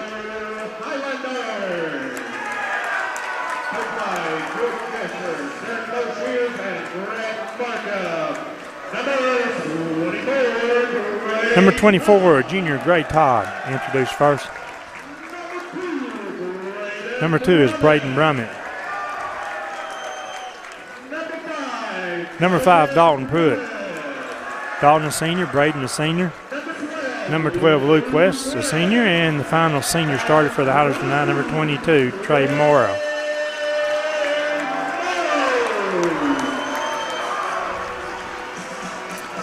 The crowd, as I look out, I mean, both sides the stands are filled both sides, standing room only at the west end of the gym. A lot of people standing out in the hallway near the concession stand, reminding me of 2 years ago when the Highlanders got off to that fantastic start, looking to go 7-0 on the season with a victory tonight over the visiting Seymour Eagles.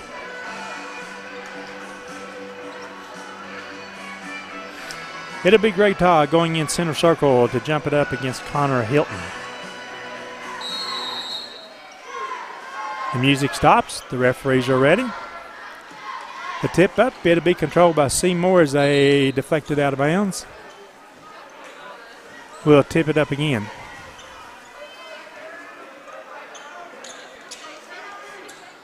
It was obvious to me who knocked it out of bounds, but we step in once again. This tip, again, controlled by Seymour. For the basketball, Solagis. Gave it up on the left wing, Hilton. Down in the corner, that'll be Pennington. His three there, no good. Rebound, Luke West. Highlanders started pushing, now they slow it down a little bit. Down in the left corner, bounce pass inside to Todd. He's tied up, needs help. Ball comes back outside. Trey Moore deep on the left wing. Resetting the Highlander offense. Trey has a high screen. An opening drive to the basket. Layup good. Trey Moore. 2-point basket. Highlanders lead early 2-0 over Seymour. Highlanders will go man-to-man defensively. Wolf for the basketball. Needs help. Over to Pennington. Pennington works it around on the left wing to Solagis. Back to Pennington. In the paint, goes up, his jumper floats up, no good. Gray Todd pulls down the rebound. Highlanders on their second offensive trip down the court. Back to Todd, top of the key. Gray puts it on the floor. Back to Luke West, his three, bang, Luke West with a fadeaway. Early 5-0 lead Highlanders.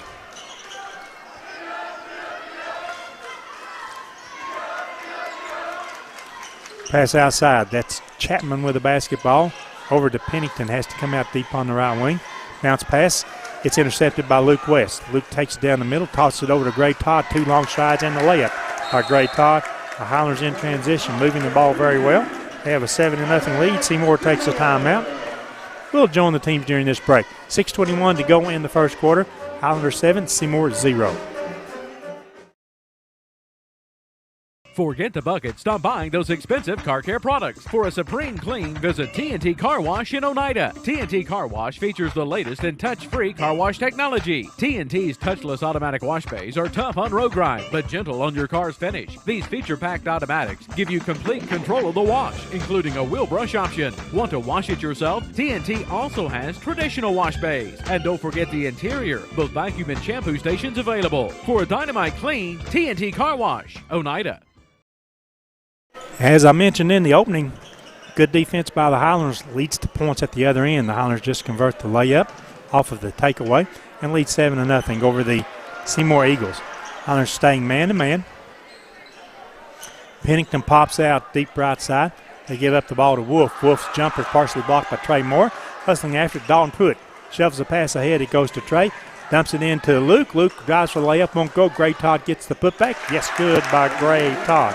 4 points for Gray. Highlanders 9-0 on the scoreboard. Pruitt forces Hilton to give up the basketball. Long three outside by Cam Salagis.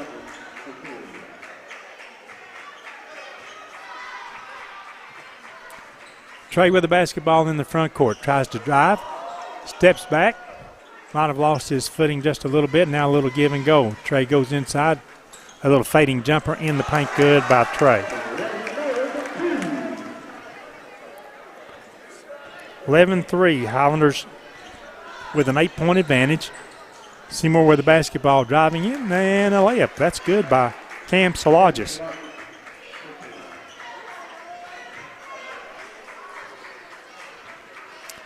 Trey walks the ball slowly across midcourt. Pennington out on him. Trey pulls back, jumps over him, and Trey bombs the three from outside. 14-5, Highlanders with the lead. Hilton, guarded by Pruitt once again. Gives up the ball to Salagis on the left wing, guarded by Brummett. Brummett cuts him off at the foul line. Salagis a little give and go up the right side. Layup will not go. Luke West has the rebound. He'll push it himself up the right side. Now over to Trey. Trey drives around Pennington, goes strong to the basket, lays it off the glass, won't go. Fights for his own rebound and draws the foul.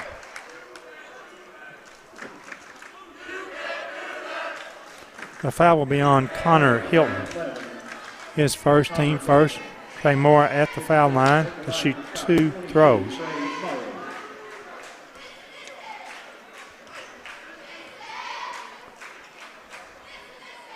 For Trey, the first one rattles Rose and falls through for an 8th first quarter point. Trey Moore. Highlanders now lead 15-5. Trey with his second free throw opportunity. This one also good. 16-5 Highlanders. Now we jump into a full court 2-2-1 press. In the front court, ball's deflected. Braden Brummett got a hand on it. The Highlanders come up with the takeaway. Dalton Pruitt to Luke West. Luke drives into the paint, goes strong with the left hand. Good. Luke West on the drive. 5 points for Luke. It's now 18-5 Highlanders. Almost had a takeaway in the backcourt.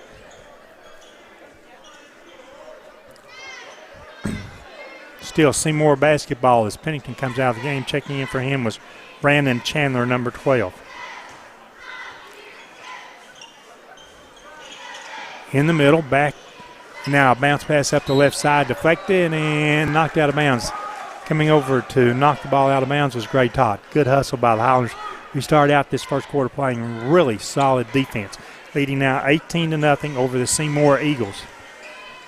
A drive up the left side, high off the glass. Yes, good. That one's by Connor Hilton.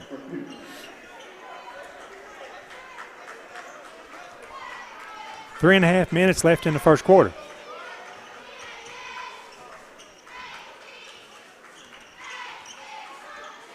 Highlanders running the motion offense against the man. Mara fades away from the left baseline. Good by Trey. 11 first quarter points for Trey Moore. Highlanders lead 20-7. Seymour misses the shot. Trey comes down with it. The Highlanders in the front court. Luke West back outside. Brummett over to Moore. Has a screen from Brummett. Gives up the ball to West. He'll instead give it up to Trey again. Todd steps out and needs some help. Wants to run and weave over to Luke West, deep left side. He'll drive the baseline all the way through. Ball comes back outside. Gray Todd. Top of the key over to Braden Brummett. West ends up with a basketball. The Highlanders just taking their time against the Seymour man-to-man. Outside West, his long three, good. Luke West. That is his second three of the first quarter, and Seymour takes another timeout. With that, it's Highlanders 23, the Seymour Eagles 7, and a spectacular first quarter for the Highlanders. Let's take a 30-second break. We'll be back with more Highlander basketball. South Fork Physical Therapy is proud to support the Scott Highlanders and the Oneida Indians. With offices in both Huntsville and Oneida, one of our 6 doctors of physical therapy are always close by. We regularly treat back and neck pain, general sprains and strains, vertigo or dizziness, TMJ disorders, as well as post-operative patients. We accept all insurances and flexible payment plans are available.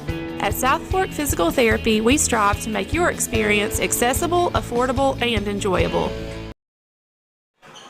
The Highlanders have put together some good quarters early in the season right here. I think the most points I saw them put up on the scoreboard was 28 points in one quarter. They have 23 in the first quarter against Seymour. The pass deflected by Todd. Highlanders have the takeaway. Scott Jeffers now on the floor. He replaces Braden Brummett.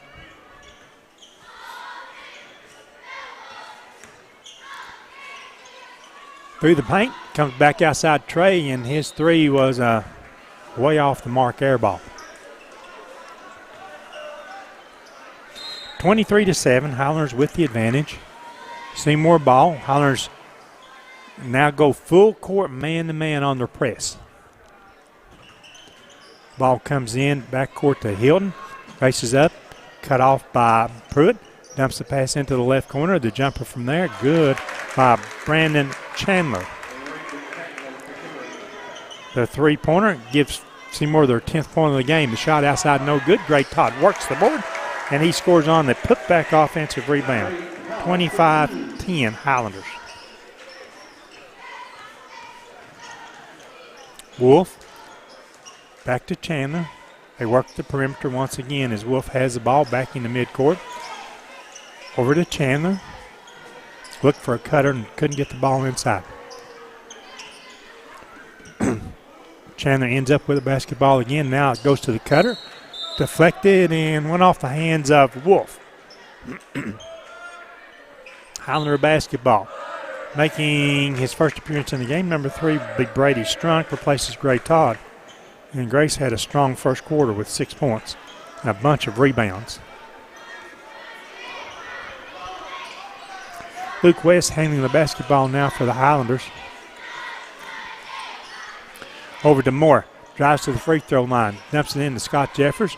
In the corner now to Pruitt. He drives. A little give back. It goes to Moore, and I think he travels with the ball. Yes, he does. Not sure he was expecting that pass to come back from Pruitt. The Highlander turnover gives the ball back to Seymour. He was with the basketball. This is Hilton.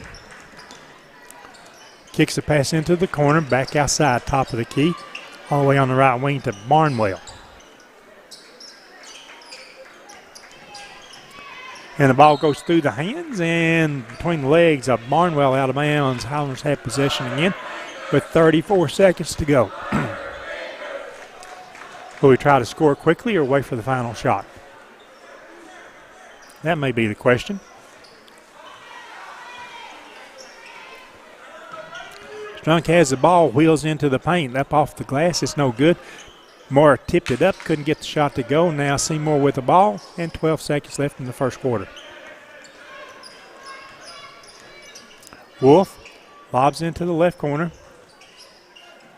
And setting up and drawing the charge, that would be Brady Strunk. The foul will be assessed to Bryce Chapman.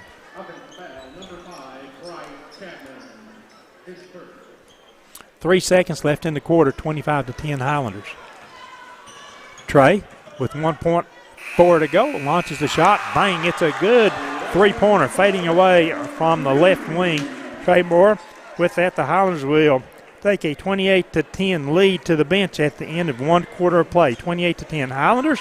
We'll step aside for this message and be back with second quarter action from Highlander Gym.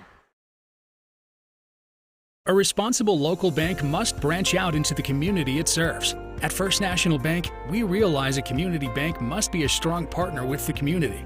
That's why First National Bank doesn't have branches, but roots that are deeply embedded in the fundamentals and foundations set forth in the past, with a vision for fostering the potential for the future. Since 1904, First National Bank has had only one focus: you.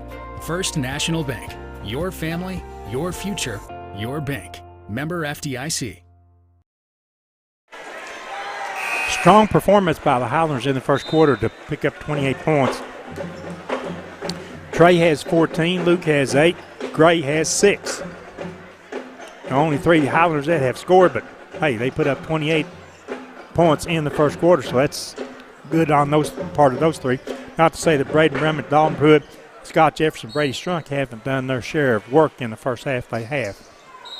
Oh, And Seymour, they run over the top of Scott Jeffers. Foul was on number 42, Seymour Brendan Harris. Third team foul against Seymour. Second quarter has Dalton Pruitt, who has the basketball. Scott Jeffers, Brady Strunk, Luke West, and Trey Moore with now the basketball. Kicks it over to West. His long three, right wing, good. Luke West. His third three of the first half. 31-10. Highlanders running away with it. And I hate to use that expression when we're just barely underway in the second quarter.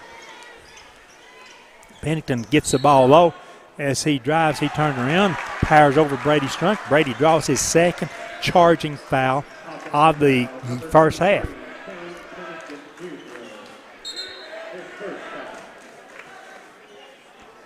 Fourth team foul, Seymour. Highlanders, by the way, have not committed a foul yet in the first half. Trying not to jinx them, so I hope that trend holds true. Coach Jeffers with the play as Moore walks the ball up the right side. Over to West from the top of the key. He has an opening, drives in, shoots it over to Jeffers from the left corner. Scott needs help. Left wing, it's Pruitt. Dalton wants somebody to come out and handle the ball. That'll be Moore. Trey backs to midcourt, has a high screen by Strunk. Now drives up the right side, shuffles it back to Pruitt. Has an opening, goes inside, dumps it to Jeffers. Jeffers, his three from the left corner is no good. Saved along the baseline. Moore tries to save it in and could not as he threw it too high for Jeffers. Right into Highlander student section.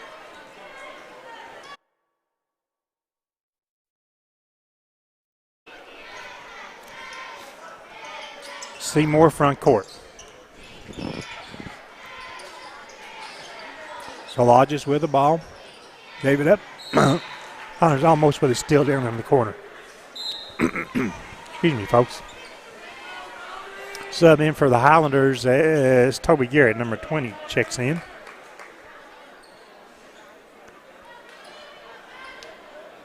Replacing Scott Jeffers. Highlanders will be in a 2-3 zone.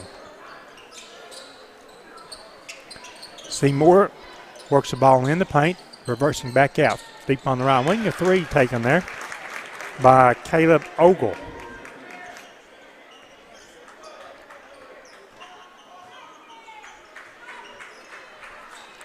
Highlanders against the man-to-man. That's Garrett, drives up the left side, goes to the basket. Shot no good off the rim. Rebound, Seymour. So Lodges pulls up, long three, top of the key, good by Cam Solodges. It's his second three of the first half. Seymour not going away. They have cut the Highlander lead to 15 points now, 31-16. Luke West will try to answer at the other end and does, as Luke just drained his fourth three-pointer of the first half. 34-16 Highlanders. Seymour trying to work against the Highlander zone. The pull-up jumper is no good. Brady Strunk the defensive board. Highlanders will have possession of the basketball. 5 minutes, 20 seconds to go. First half, and Moore length of the court, drives in for the left-hand layup. Be the 16th first half point for Trey.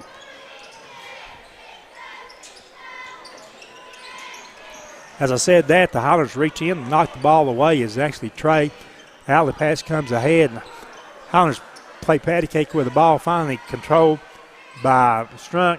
Lost once again by the Highlanders, controlled this time by Luke West. He drives in, reversing layup. I don't know if it was blocked. It must have been, as they'll save the possession for the Highlanders and allow us to keep possession of the ball. As I say, that Sky Babb checks in for Dalton Pruitt. Strunk the lob in to Moore. Couldn't get the shot to go. The Highlanders had a tip chance. Couldn't get that one to go. Seymour the other way, running the floor, going up strong underneath, and the inside basket by Brandon Chandler. 36-18 Highlanders.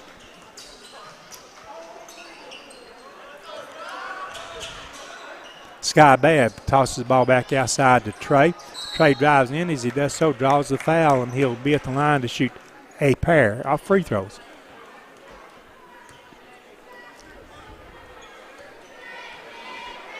Harris picking up his second foul for Seymour, their fifth team foul.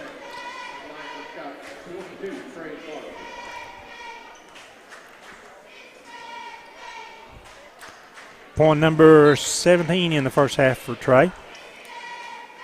35-18 Highlanders. Scoreboard says 36, so I'll defer to the scoreboard. Up, foul shot in and out, it's 37. 18 is the actual score. I try to keep a running score. Sometimes I don't write it down. And the clock operator doesn't always agree with me either. It's still by Brady Strunk. Over to Moore. Sky Babb down in the right corner. Kicks the ball top of the key. Toby Garrett. He tries a three. Bang. Garrett with a three-pointer.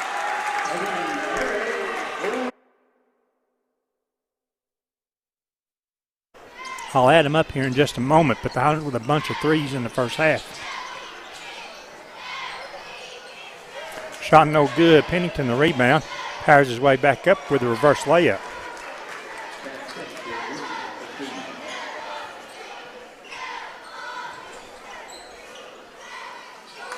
Jumper outside.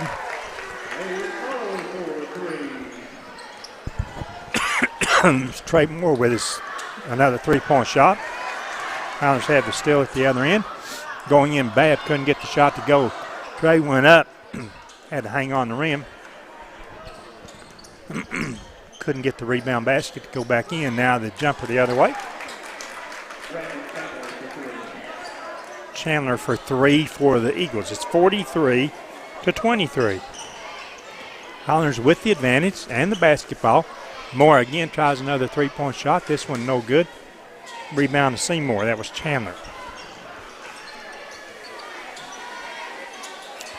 Seymour setting up their offense. Moore blocks the pass, steals it now. It goes the length of the court. Driving in, layup good by Trey Moore. 45-23 Highlanders.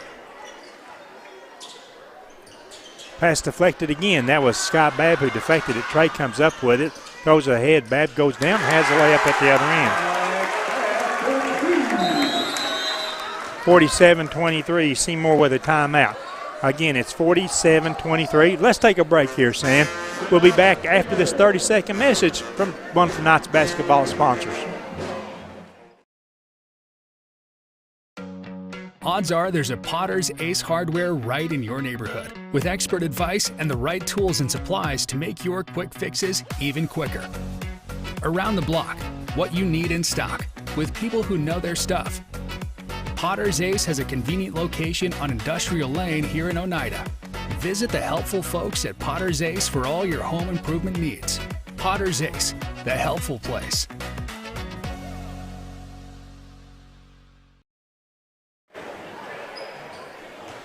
Coming up during our Highlander halftime, we'll talk about the first half play. We'll also have the individual scoring for both teams and more. During our Highlander halftime, we'll look ahead also, or I'll try to get a break in, then we'll look ahead at the Highlander schedule the rest of this weekend for the next couple of weeks. We'll do all that and more when we return with our Highlander halftime. But now back to live action. A long three-point jumper taken outside Cam Solages. That's his third three of the first half for Seymour. 47-26 now. Highlanders still maintain a 21-point edge. 1 minute, 50 seconds to go. A little give and go. That was Toby Garrett going down the paint and setting up well inside. Chandler draws that offensive foul from Garrett. For the Highlanders, believe it or not, that is our first foul of the half. Came with 1:48 to go in the first half. Highlanders real aggressive with that 2-3 zone now. Pass down in the baseline. That's Wolf with the ball. Lobs back outside. Top of the key to Chapman. His three up and good. First basket for Chapman. Pruitt has an opening, drives in, dishes it to Brummett, and Dalton Pruitt with the assist. Braden Rumman with his first points of the game. Highlanders 49, Seymour 29. Pass deflected out of bounds. Babb hit it last. It will be Seymour basketball at the end of the Highlander bench. Gray Todd up off the bench, coming in replacing Babb. Rummet, Babb, Todd, Jeffers, and Luke West on the floor.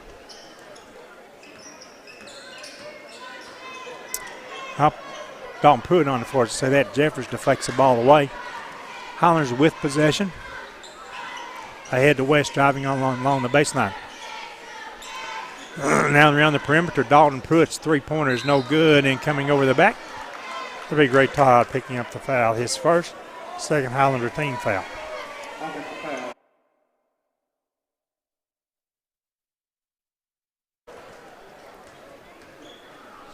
Seymour taking their time, 35 seconds to go first half.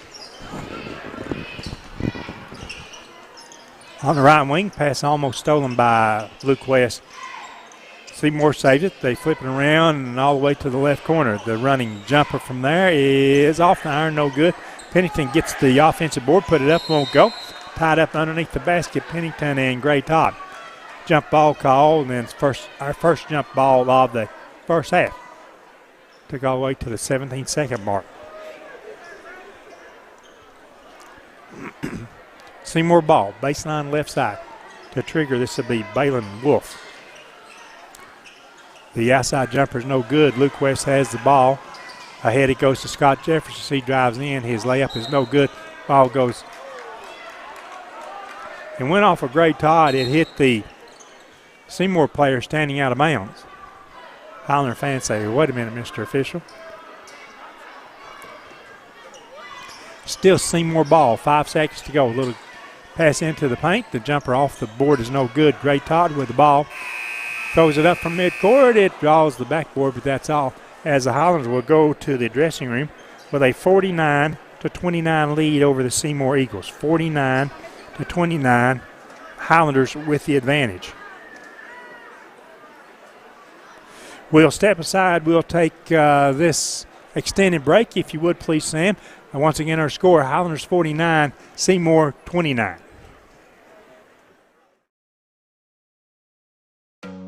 Odds are there's a Potter's Ace Hardware right in your neighborhood, with expert advice and the right tools and supplies to make your quick fixes even quicker. Around the block, what you need in stock, with people who know their stuff. Potter's Ace has a convenient location on Industrial Lane here in Oneida. Visit the helpful folks at Potter's Ace for all your home improvement needs. Potter's Ace, the helpful place. Forget the bucket. Stop buying those expensive car care products. For a supreme clean, visit T&T Car Wash in Oneida. T&T Car Wash features the latest in touch-free car wash technology. T&T's touchless automatic wash bays are tough on road grime, but gentle on your car's finish. These feature-packed automatics give you complete control of the wash, including a wheel brush option. Want to wash it yourself? T&T also has traditional wash bays. And don't forget the interior, both vacuum and shampoo stations available. For a dynamite clean, T&T Car Wash, Oneida. El Rey is Scott County's home for great Mexican flavor. Located in Oneida Plaza, we're just up the sidewalk from Walmart. From our fresh chips that are made daily to our chicken or beef fajitas that are big enough to share, El Rey uses the freshest ingredients to serve authentic Mexican dishes that will be a hit with the entire family. Stop in before the game on Friday, or pop in on Saturday and watch college football on one of nearly a dozen screens while you eat. That's El Rey Azteca, open until 9 p.m. Sunday through Thursday and 10 p.m. on weekends. Lumber King in Oneida, Tennessee is the region's one-stop shop for everything a DIYer might need. Carhartt apparel, rugged clothing that works as hard as you do. Lumber King Rental Center, a home for not only tools that a construction site might need, but heavy equipment that can get the hardest jobs done in no time. Here at Lumber King, we carry all of the essentials. Let us be your #1 source for everything construction. You can visit us at 20359 Alberta Street in Oneida, Tennessee. Because at Lumber King, we deliver.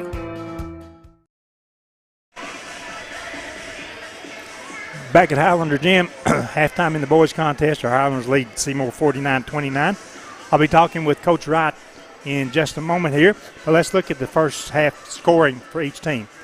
For the Seymour Eagles, Cam Salagis has 11 points with 3 3-point shots there. Bryce Chapman has 3 points.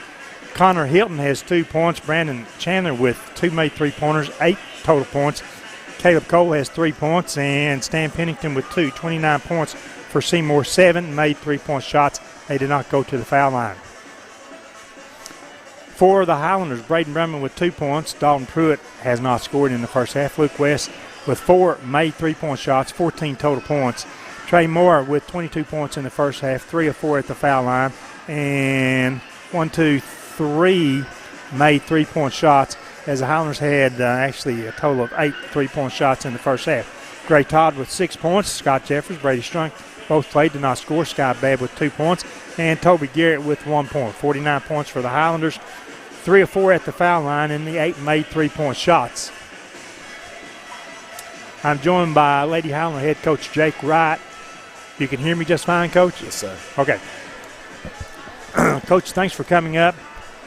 First thing, and I know you noticed it, is the crowd here tonight at Highlander Gym on a Tuesday night. Awesome. It was an awesome crowd, awesome student section. I'm telling you what, our student section might be the best in the state for our size. Right. They're bringing so much energy, and our girls are feeding off of it. Like I told them before the game, ladies, I mean, these people are here to watch you play, not the boys. They showed up. And I made that point, how big the crowd was during the girls' game. You know, and I got a bunch of girls that are very lovable, and they're playing their hearts out for me, and they're getting better every day. And you know, I can't thank the crowd enough. I can't thank the people enough for coming out, and I'm gonna ask them to continue to do it, please, because I know my team's gonna get better. They're gonna continue to grow. The final score, I talked about it in my postgame a while ago. Final score, not indicative of the game. No, sir. It was a 2-point game with 90 seconds to go in the third quarter, Yes, sir. 21-19. Yes, sir. Seymour got the last 2 buckets to lead 27-19 at the end of the third quarter. But from that 19-21 advantage, Seymour, they just found the basket. Yes, sir. And once again, we couldn't, as Seymour outscored us from that point, 27-8. Yes, sir. Yes, sir. I mean, from the get-go, our girls competed hard. I mean, our defense, the first half was phenomenal. You know, our analytics, I look at every game, and, you know, the amount of deflections we get, the amount of steals we're getting right now are just crazy amount. I've never had a team do it the way these girls are doing it. Our power set, our 3-2 set has done a tremendous job for us. We're long enough now to run it effectively. And, you know, Brittany and Zoe and Jalen and both Julies are doing a great job up top for us and really controlling the passing lanes and getting hands on. And, you know, we're just so young. You know, we're trying to grow up quick. And you know. And I talked last week. I mean, I've known for 2 years now your preference is a man. But your personnel is 3-2. Absolutely. The personnel fits that very well. Yes, sir. They only gave up 17 first half points. Sir. And then 3-2 tonight. To a very high-powered offensive team. You know, Seymour's the best team in our region, in my opinion. Right. You know, they do everything really well. Their guards are phenomenal. They shoot the 3 ball so well. And we gave them everything they wanted that first half. For 3 quarters, we gave them everything they wanted. Indeed. You know, for us, we got to learn to grow to get that fourth quarter. We got to learn to give them 4 quarters of just defense all up in your face, making you make bad decisions. And at times we flustered them, and they were making really bad decisions. And, you know, I think this team will continue to grow. You know, like at halftime, we looked a little discombobulated because I had 2 or 3 throwing up. I mean, we're battling a flu bug right now. Oh, my. So, you know, I'm probably going to go get an IV after this. Oh, my. Because I'm exhausted. I didn't know who sounded worse, me or you tonight. I mean, I've been fighting this crud for 3 or 4 weeks right now. Yes, sir. Just can't seem to shake it, and you sound a lot worse than I do. Yes, sir. But we're not going to rely on the sickness, you know, we're not going to make that our crutch. We're going to get better. We're going to get feeling better. We're going to fight through it. We're going to be ready for Friday. I mean, Friday's the biggest game of the year. Friday's a very important game. Yes, sir. First district game of the season against an opponent. I know it's been 30 years since we maybe have played a Halls team. Yes, sir. So, I mean, it is a big game for your team, Absolutely. for the boys' team. Absolutely. They're a team that plays 7-8 girls, and they're mean, and they hack and smack, and they're all up in your face. So I'm excited to see how we can handle that at their place, see how we handle their pressure. I thought tonight was the first night that pressure actually got to us a little bit, but also that was a very long team, very deceptively long team tonight. Right. And, so I'm anxious to get back in the gym tomorrow, go back to work, get our handles right, make sure we handle the pressure, and just try to jumpstart our offense. Right now we're relying on our defense to create offense, and tonight we just couldn't create enough of it. We're going to keep growing, and I'm proud of them, and I'm always going to have their back. And like I told them at the beginning of the year, the losses I'll take those on my back, and you go win the games. And I think they're finally starting to understand that, and they're growing and they're getting better, and I'm just proud of them. And people only hear you when we're broadcasting like this, but you and I have quite a few conversations at different places. We had one at a middle school game last week, I guess, and so we talk about your team quite a bit, Coach. Yes, sir. Yes, sir. I mean, for a young coach, shoot, I tear up when I talk about them, because I'm very proud of them. Right. They've dealt with so much adversity with COVID and this and that and all the above, and they keep coming back for more, and I'm so proud of them, and they're never satisfied, and they hate losing about the same level I hate it. So we're getting somewhere. That's a great combination, yes, Coach. So the coach and the players on the same plane there like that. Yes, sir. So I'm proud of them, and we're going to go back to work tomorrow and get ready for Halls. Coach, we'll see you Friday night at sir. Halls. That's Lady Highlander head coach Jake Wright. We appreciate him for stepping up here and talking with us about the game. And Jake doing a good job. He's made believers out of these young ladies. And we didn't talk about it a lot, but he's also, I don't know if he's going to do it this spring, but he was also the girls softball coach last spring. So working double duty and keeping these girls engaged, and that's what they've got to do. So the Lady Highlanders will be playing on Friday night. Girls game time, by the way, Friday night is at 6 o'clock at Halls High School in North Knoxville. We begin the second half of the boys game as our Highlanders have a 49-29 lead. We had the basketball. Luke West's three-point shot was no good. Seymour with the basketball. They'll work against the Highlander man-to-man here in the third quarter. Out on the wing, that's Wolf driving, gave up the basketball. They work it back to the top of the key. Solodges with the basketball to Wolf. Kicks the pass right side down in the right corner. Driving in against two defenders. Now the ball comes back outside Wolf. His three is no good. Trey Moore with the rebound. Then the Highlanders, their second offensive possession of the third quarter. We're just underway. Once again, Highlanders 49 and the Seymour Eagles 29. Moore with the basketball outside as Seymour playing man-to-man in the second half. Brummett drives to the left. A hand off to Pruitt. Now to Todd. He drives around a defender up off the glass. It won't go. Braden Brummett inside with the putback. Won't go. Got his own rebound outside to Pruitt. His three is up. In and out, no good. Ball's on the floor. Brummett lays it up off the glass. Good. Morris sneaking inside. Kept it alive. And Braden Brummett now with his fourth point in the game. The Highlanders in the first half led by Trey's 22 and Luke West's 14. From the right wing, the jumper there, it's a three by Stan Pennington. His fifth point of the game. It's Highlanders 51, Seymour 32.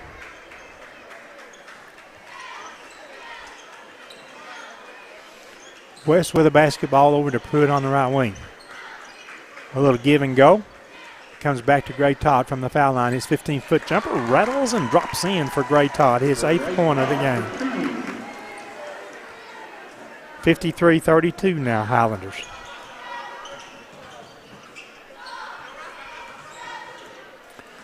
Seymour against the Highlander man, running their motion, goes into Pennington. His hook over the top of Gray Todd was good, so Pennington starts the second half for Seymour with 5 points.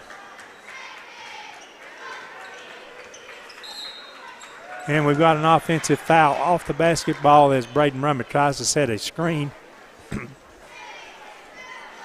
So Braden picks up his first personal foul. First team foul of the half by the Highlanders, who, by the way, only had 2 team fouls in the first half.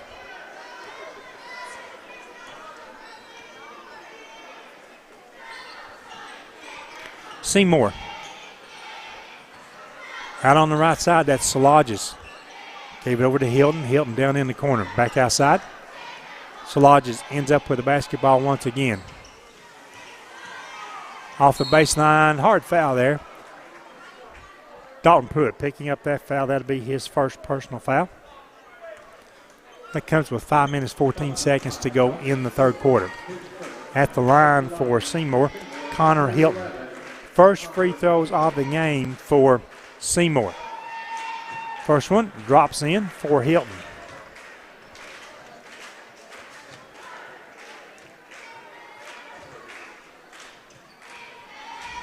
Hilton with his second free throw. This one comes up short. More of the rebound. 53-35 Highlander advantage. Trey, top of the key. They back off, shoots the three, bang, Trey Moore. That is his fourth three of the game. 25 points for Trey. Szilagyi tries to drive, gives up the ball on the right corner to Chapman. Back to Szilagyi's right corner. Pennington holds the ball to Hilton. Hilton guarded by Pruitt. Drives around him, goes in strong, has his pocket pick, ball goes out of bounds. Seymour ball. The inbound will be Balin Wolf. Looking to get the ball inside. Instead, throws it into his team bench. Highlanders will take it the other way on the unforced error by Seymour.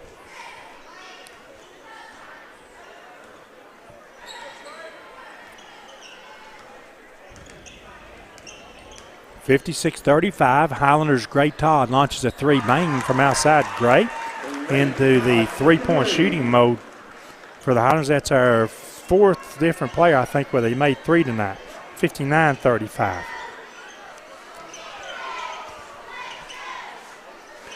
Outside with the basketball, Chapman left it for Wolf. Wolf has it stolen. That's Luke West. He drives, easy layup, right side, Luke West. West with 16 points in the game.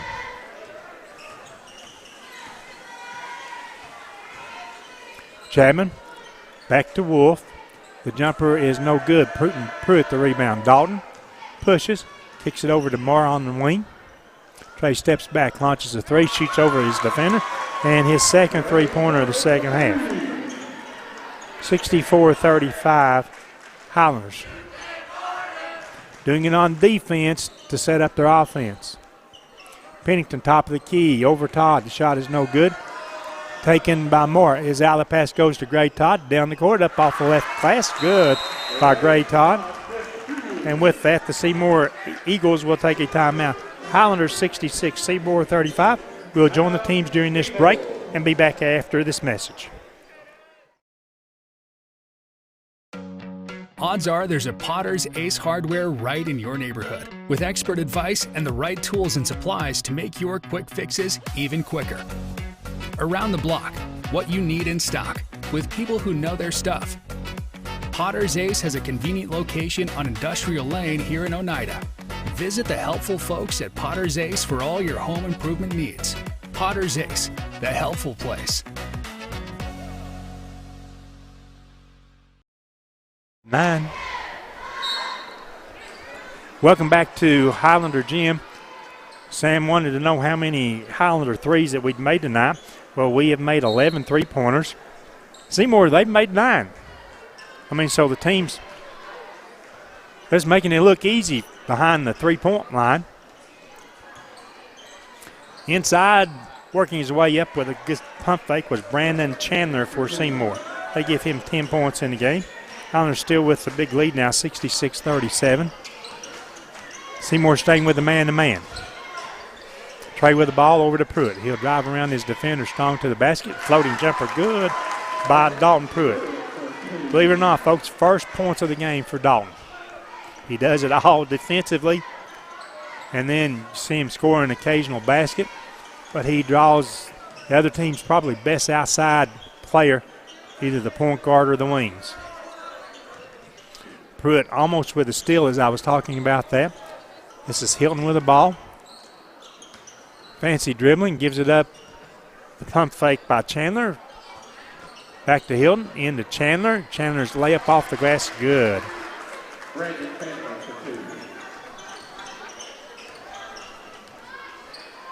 Trey, long three from outside. That was about 28 feet outside. Trey Moore. That'll be the 12th three of the game by the Highlanders. We've got a foul call along the baseline. Gray Todd picks up the foul. 2 now on Gray. Brandon Chandler will go to the line. 2 free throws.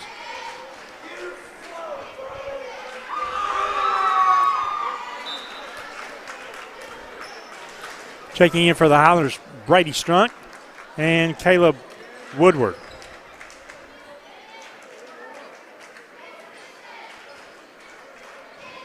First appearance by Woodward. Brady played in the first half. Chandler's second free throw is was no good. It's 71-40 Highlanders.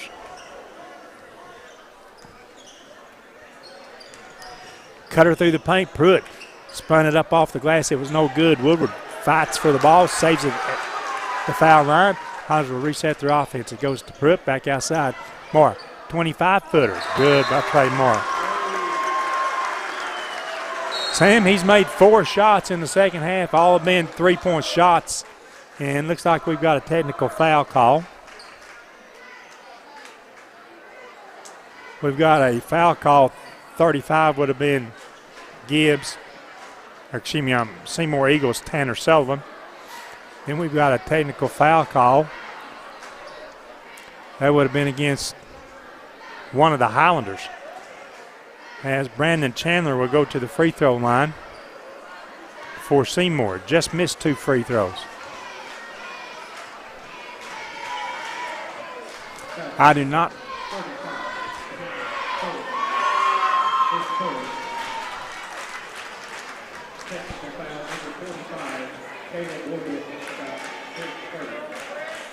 Chandler made the first free throw. Now waiting for his second free throw. This one up and good. The technical foul, those are technical foul shots. The technical foul was called on Caleb Woodward. Straighten it all out for you. It's Highlanders 74 to 42. The Highlanders with a steal. Trey all alone down court. Shot the 3, wouldn't go. Ball bounces back out and deflected to him. So he ends up with the missed shot and the offensive rebound. Luke West to Brady Strunk. Drives in strong. Off the glass, it's good, and Brady draws the foul. He'll be at the line for +1. The foul was on Ogle, Caleb Ogle.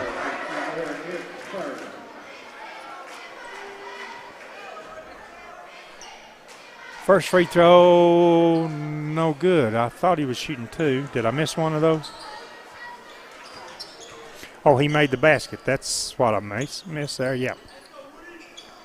The jumper outside the other way, Seymour, good. That's a 3-pointer by Cam Salages. Both teams continuing to rain in the threes.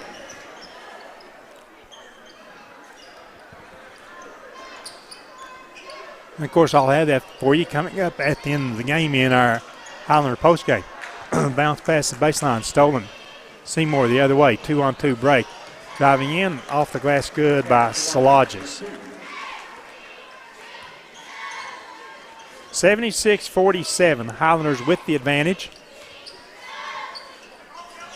It's a big advantage, folks. Look, it was larger than that a while ago.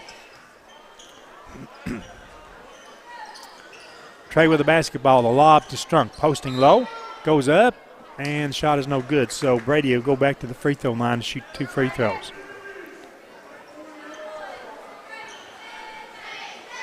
That was on Chandler, his first.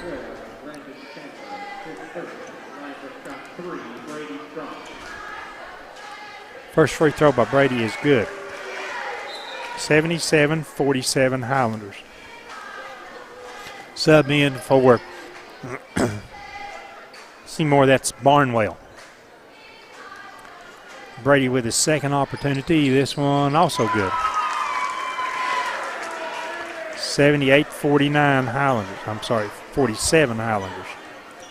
78-47 Highlanders with the advantage. Chandler gives up the ball trying to drive in and lost it. Got it back with a left-hand shot off the baseline was Hilton.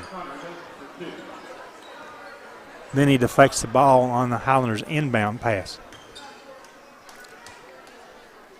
Highlanders will get it in. Trey Moore throws it 94 feet and it hits the end wall. After 3 quarters of play from Highlander Gym, it's our Highlanders leading the Seymour Eagles 78-49. 78-49 our score. We'll step aside, take this break, and be back with the fourth quarter after this message. Odds are there's a Potter's Ace Hardware right in your neighborhood, with expert advice and the right tools and supplies to make your quick fixes even quicker. Around the block, what you need in stock, with people who know their stuff. Potter's Ace has a convenient location on Industrial Lane here in Oneida. Visit the helpful folks at Potter's Ace for all your home improvement needs. Potter's Ace, the helpful place.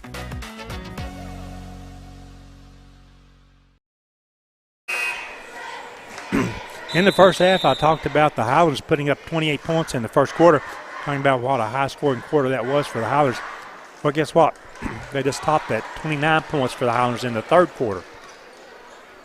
They lead Seymour 78-49.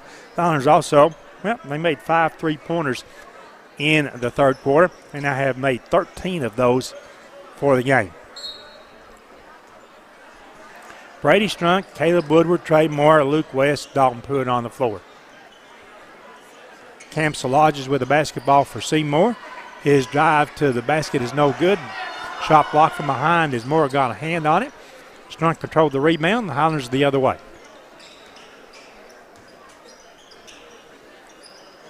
Taking our time, running our motion offense against the man. The lob is supposed to go from Brady Strunk. He thought Trey was going to break through the paint. Did not. At the other end, Brady Strunk, a big block, but he also picks up the foul against Cam Salages. That over in front of the Highlander student section. So obviously they did not like it.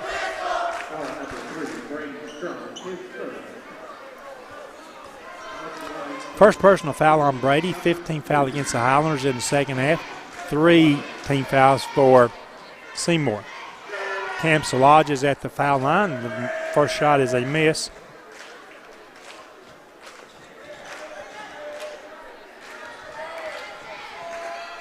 Second free throw, Salages, that one is good.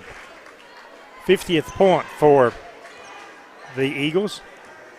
78-50 Highlanders. Over to Luke West from the right wing. He'll drive.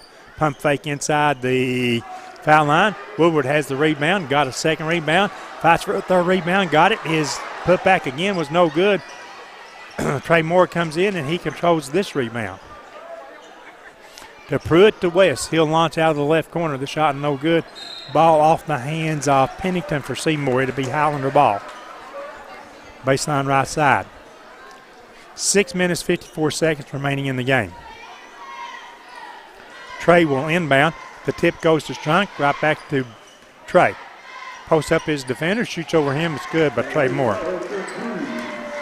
5 made baskets in the second half by Trey. That's the only one that wasn't a 3-point shot. 30-point advantage once again, Highlanders. Inside, that's Pennington. Might have walked with the ball. Fighting for it again. Pennington comes back and knocks it out of bounds. Checking in, Toby Gary replaces Caleb Woodward.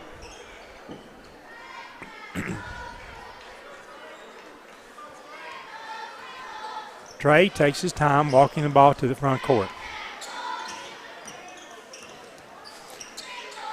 Gives up the ball to Pruitt down in the left corner. Back to Trey from the left wing. His three comes up front iron, no good.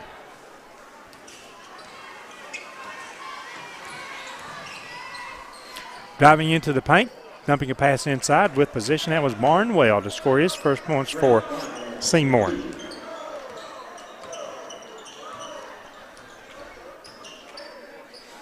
Moore picks up the dribble outside, needs help. That's West on the left wing. Starts to drive, steps back behind the line, is three up. Battles out, no good. Strunk fighting for the rebound. Deflected and knocked away by Barnwell for the Eagles.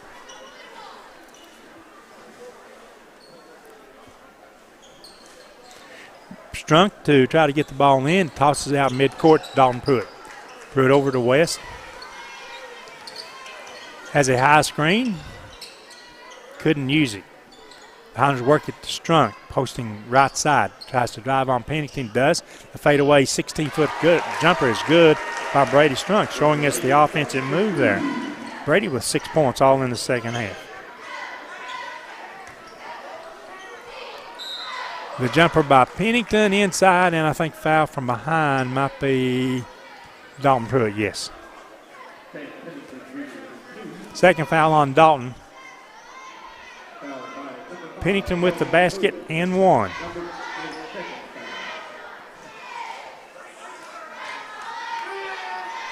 And the free throw is good by Pennington. Sort of the edge off the crowd right now as the Highlanders built this 30-point lead here in the second half. And, yep, the crowd is just, they're enjoying watching basketball, but they're not as vocal as they had been. West needs help, gives up the ball to Pruitt. Over to West, left side. Drives around his defender, strong to the basket, left hand off the glass, won't go. Garrett the rebound. Highlanders back outside, setting it up.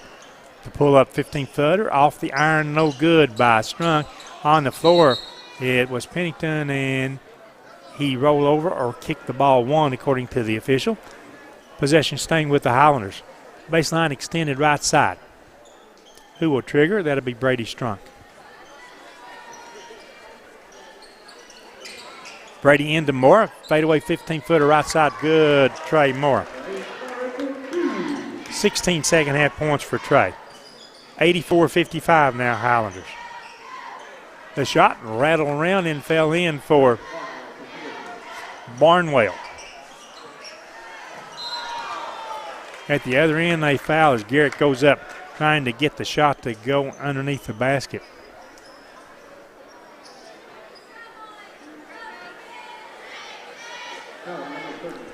Pennington picks up the foul.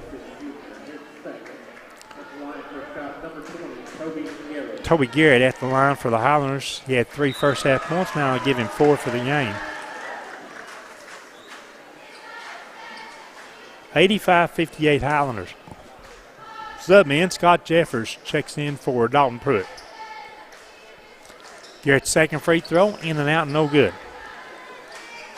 Hilton with a rebound into the front court. Steps back, he'll try a three. Shot is no good. Luke West, coast to coast with it, drives in strong, high off the right glass, good by Luke West. 18 points for Luke. 87-58 Highlanders. Ball lost inside. 2 Highlanders converge on Pennington, and one of the 2 knocked the ball out of bounds.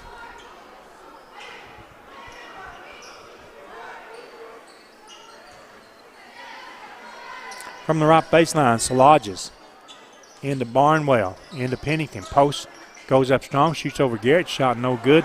Trey Moore, the rebound, smacked in the face by Pennington.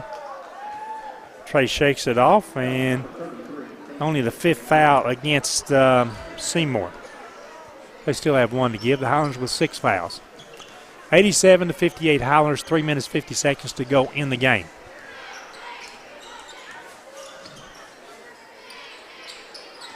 Luke with the basketball beyond the key. Drives around 2 defenders. Strong all the way in. Shot no good. Rebound. Going the other way with the Salages. It's a 3-on-2 break. Ball comes back outside. Right wing shot is no good. Fighting for the rebound. Brady Strunk has it. To Trey, ahead to Luke. He'll drive up the right side this time. Couldn't get the shot to go. His follow on the offensive putback is good by Luke West. 20 points for Luke in the game. The other way, fancy move, and rolls it off the glass. That was good by Salages. 89-60 Highlanders. 3 minutes now left as Trey Moore, that another 28-foot three-pointer out there. Shot is no good. Long pass ahead, and the little finger roll by Connor Hilton. I just think the Highlanders are getting wore out. Garrett's pass deflected, stolen. The other way, this is Barnwell against two defenders, drives in, lays it up off the glass, good. 89-64. A little bit of a comeback by Seymour. Scott Jeffers with the ball. Over to Moore, deep in the right corner, drives in. Little 16-footer is no good. Shot comes up short and on the floor with it. Kept alive by Chapman. Seymour clears it, and a timeout taken by Seymour. Looks like Coach Carr wants to sub in some players now. Let's take a quick timeout. Highlanders 89, Seymour 64. South Fork Physical Therapy is proud to support the Scott Highlanders and the Oneida Indians. With offices in both Huntsville and Oneida, one of our 6 doctors of physical therapy are always close by. We regularly treat back and neck pain, general sprains and strains, vertigo or dizziness, TMJ disorders, as well as post-operative patients. We accept all insurances and flexible payment plans are available. At South Fork Physical Therapy, we strive to make your experience accessible, affordable, and enjoyable. Welcome back into Highlander basketball on the IH Sports Network. Rick Keaton on hand, play-by-play. Sam on our board. Cam behind the camera. The jumper no good outside. Sky Babb the rebound. Let's try to set the Highlanders on the floor for you. Sky Babb with the basketball. Kicks the pass over on the right wing to Rocker Lowry. Gave it up to Scott Jeffers down in the corner. Lowry gets the ball back to Jeffers once again. Drives in the paint. Tosses it back outside Babb. Over on the right corner, driving in, that's Jaden Mays. Mays, the jump shot won't go. Garrett fights for it, has the rebound finally, and they're going to call a jump ball.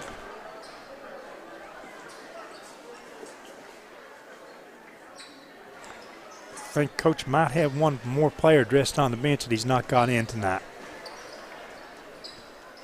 Jeffers to inbound the basketball. Looks back door cutter. Nobody there. The bounce pass comes in. It's Lowry with the ball back outside the Babb to set up the offense. 1:35 to go. Back to Lowry. The Babb in the corner. Deflected. Knocked out of bounds. Last touch. Seymour. It'll be Highlander ball at the end of the Highlander bench. A few people getting up and leaving the gym now. And most of the folks have stayed here for the entire game. A little give and go.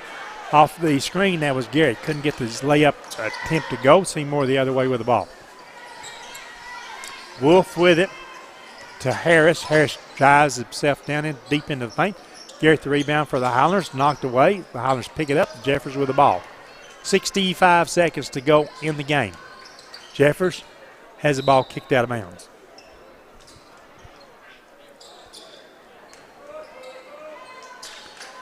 The ball into Mays. Mays drives around his defender from the foul line. Kicks it back outside Jeffers. He wants to drive. Cut off. Babb outside. Gave it up to Jeffers on the right wing. Scott to Garrett. Out to Lowry. His shot no good. Jeffers with the offensive rebound. Hunters still maintain possession of the ball. Clock continues to run, and we'll get down to 35 seconds. Actually 36 seconds when there's a foul call on Harris for Seymour. 16 foul on Seymour. 36 seconds to go in the game. And let's not try to get into some late free throws, guys, with only 36 seconds to go in the game. Oops, I was wrong.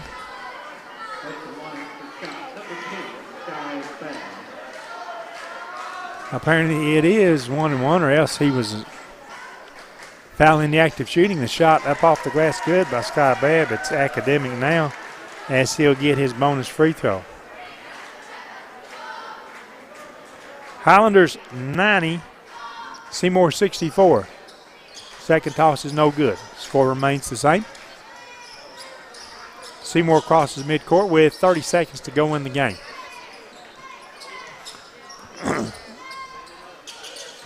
Highlander defense will stay man to man now.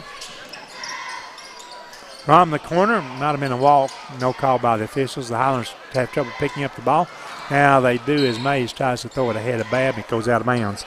Stops the clock with 12 seconds to go in the game.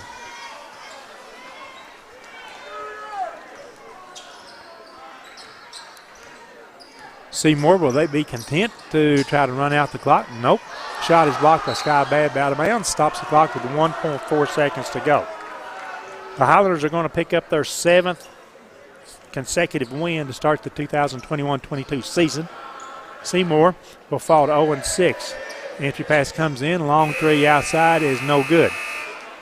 And the Highlanders do pick up the win 90-64 over the visiting Seymour Eagles. 90-64 once again is our score.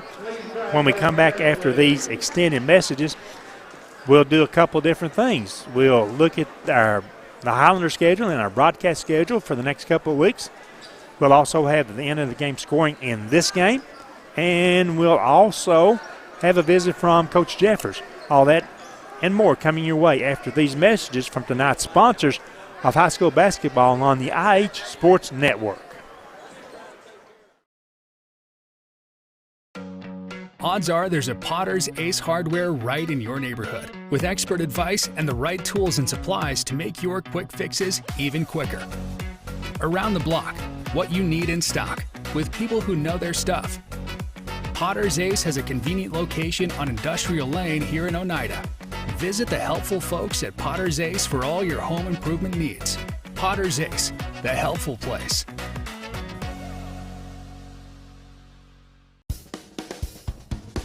Banking is easier at United Cumberland Bank. ATM deposits, instant issue debit cards, and a mobile app that gives you full control are just a few reasons why more Scott Countyans are choosing United Cumberland Bank. This is Tammy Strunk, new accounts representative, and I would appreciate your business. Come see me and find out why more Scott Countyans are choosing United Cumberland Bank. Member FDIC. Scenic Foods is about freshness, with meat cut in-store daily and special cut upon request. A deli that offers fresh meats and cheeses sliced to your choosing. A produce department offering fresh fruits and vegetables, and of course a full line of competitively priced groceries to meet your weekly shopping needs. Scenic Foods is about value and convenience. Don't have time to cook supper? Try our cheese sticks, pizza, and wings, as well as our fresh-made desserts and side dishes. Need to fill an empty pantry? We have all you need at Scenic Foods, located at 7352 Baker Highway in Huntsville. Home improvement doesn't have to break the bank. At Salvage LLC, we have everything you need to finish your new home or to give a makeover to your existing home. From a full line of laminated and vinyl flooring to interior and exterior doors to crown molding and baseboards, start your next home project at Salvage LLC. Stop by and check out our model kitchen setup for ideas on how to take your kitchen from functional to stunning. Salvage LLC is located on Industrial Lane in Oneida. Open 8:30 a.m. until 5 p.m., Monday through Friday. Find us online at salvagellc.net.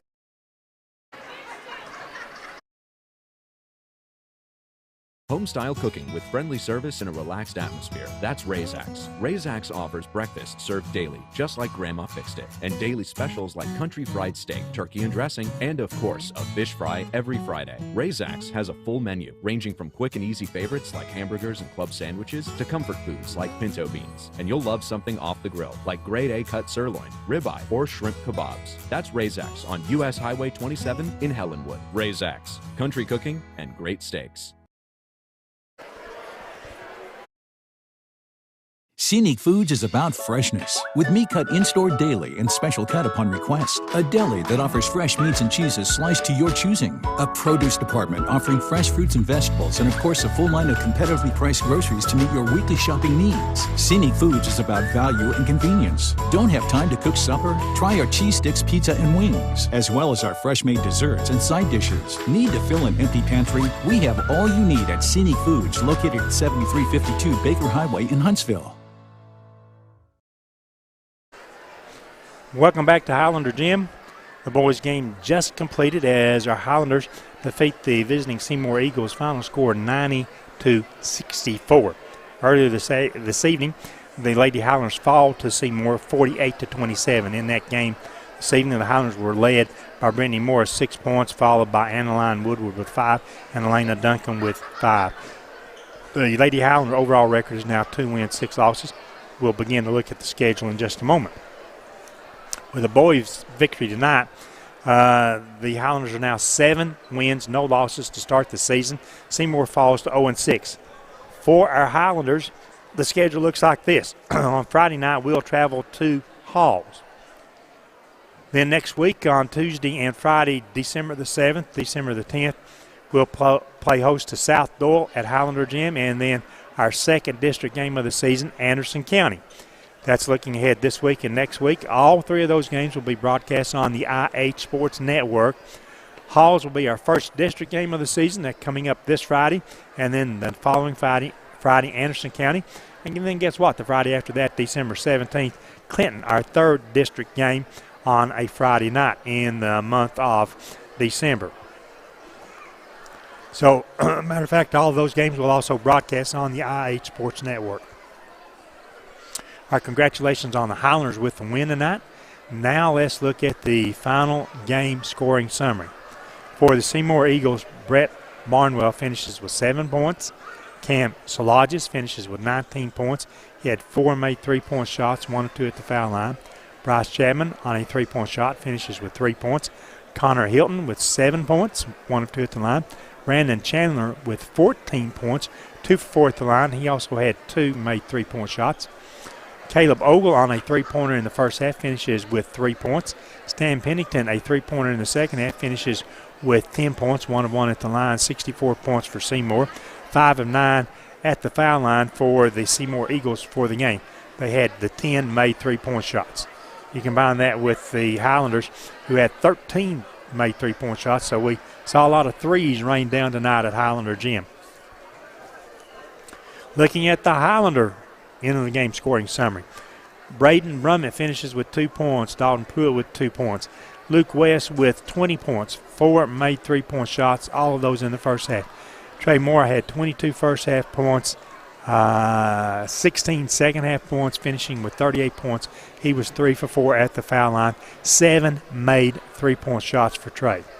Gray Todd, strong game for Gray tonight. He made 3-point shot, 13 total points. Scott Jeffers played, did not score. Brady Strunk finishes with 6 points. He was 2 for 3 at the foul line.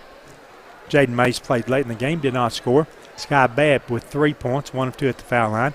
Toby Garrett with 4 points, a made 3-point shot, and 1 of 2 at the foul line.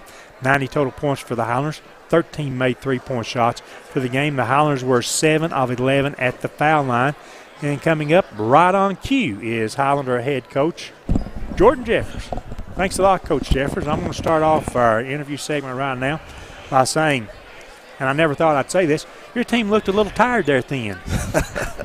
I mean, we just ran ourselves plumb tired tonight. I think we got a little, a little lackadaisical, a little, Well, they can look at throwing it up there and just kind of, and we're trying to get, I've said it for, Seymour's not a bad team. I mean, they're young and they're going to be better. It's a region game. It matters. We're up big at halftime. And, for 4 years, for 3 years now, games like this, when we've played in a few of these where, we're just a little bit better and we're up big or whatever it is. And, Trey gets punished because he has to sit, most of the second half. And, I told this senior class I'm not going to punish them for being good. Thank you, Coach. So we're going to, I was going to let them guys play, and but they knew. I think they knew there at about the 4-minute mark in the fourth they were coming out, and it became kind of a, I don't know. I think they thought if they scored, I would call a timeout, I guess. But it became a little bit of a lackadaisical crap show there at the last 3-4 minutes. Well, that's also your job, Coach, is to manage the game and look at that. And we're trying to get guys minutes too. Yeah, I mean, get other kids minutes there. I mean, that's we that's are. important. We're trying to get lineups on the floor, different lineups. I mean, we finished the game. We've played 7 games now, and we finished. We've had a lot of different lineups on the floor. Lineups that somewhat make sense, and some lineups that we would have never even put together in practice. It's just the flow of a game goes, and we're trying to do that, and while at the same time we're trying to take care of our seniors, make sure they get to play, and make sure that that they get to stay in the game. I told them in our first time out, we was up 15 the first quarter, and I said, "God, I feel like sometimes they let the other team score just to keep it close." And I told them, not to worry about that. We're just gonna let them play, and and then Seymour made a bunch of shots. I mean, they got some young guys that can really play. I really like their team. They made 10 3-point shots tonight. Yeah, I mean, they just. They don't. They're just young. I mean, they only play one senior. Pennington boys, the only senior they play. I mean, that's not a bad team, and you're taking their lumps these last couple of years. I mean, they'll be all right moving forward. First thing I talked to Coach Wright about when he came up here, and he was terribly excited about the fact. I said, "Coach, we've got a real nice crowd here," and he said, "Yeah," and they came out to watch the girls play, and we had a nice crowd, and they all stayed around to the final couple of minutes tonight, Coach. Yeah, it was. It's a great crowd.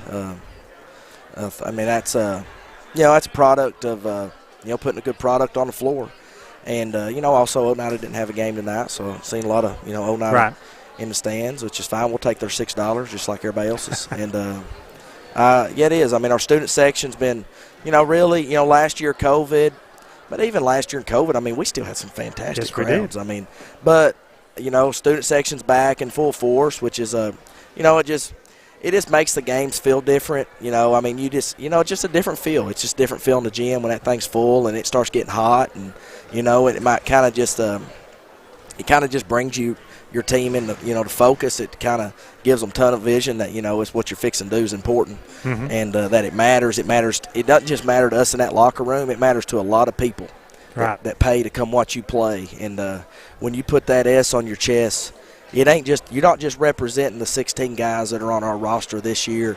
You're representing the 50 years before you and the 50 years after you, and that having good crowds and having alumni and just guys coming back. I mean, it just makes it matter, and that's it's not always been like that. Exactly. And having good basketball, and girls are playing better. And, it's having good basketball, I think, obviously makes it easier to get good crowds. Of course, congratulations on the win tonight. But guess what? On Friday night, your first district game in this new realignment, and we travel over to Halls on Friday night.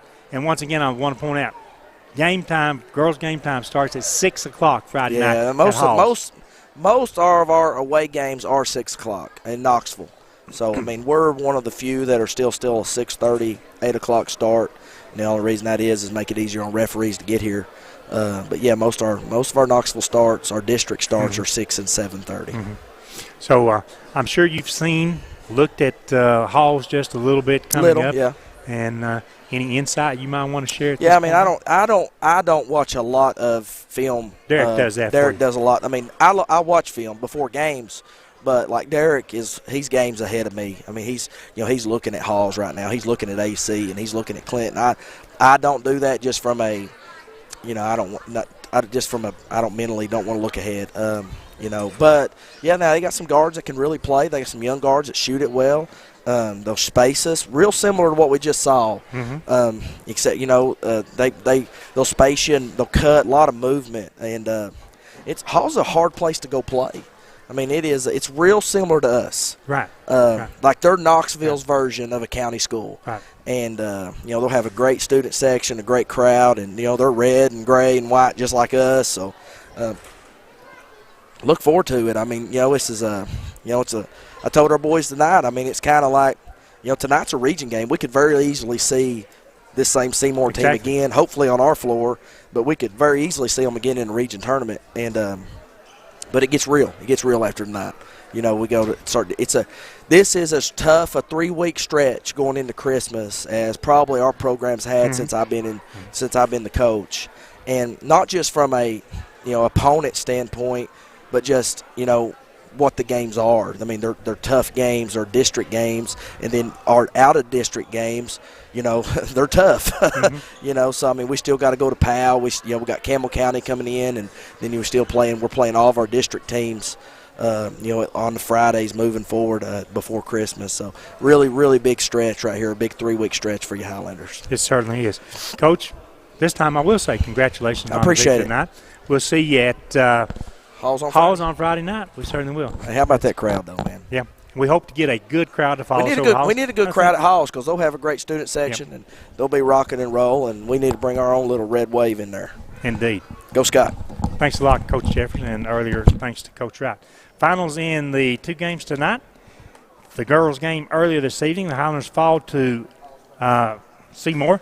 The final there is 48-27. In the boys' game completed moments ago, the Highlanders' big win, leading by 20 at halftime, 49-29, and then just rolled down the latter stages of the game, 90-64. The final score in the boys' matchup, and the boys have now improved their start on the season, 7 wins against no losses. For Cam behind the camera, for Sam over here on the board, and it's not Ben, but Ben was around here someplace, set it all up for us tonight. We thank everybody. Myself, Rick Keaton, bringing you play-by-play. Be with us on Friday night. Girls game time, 6 o'clock. That will also be a video, audio broadcast streaming on Friday night on the IH Sports Network. We say good night, Scott County, and follow the Highlanders to Halls on Friday evening. Is that it? That's it. All right.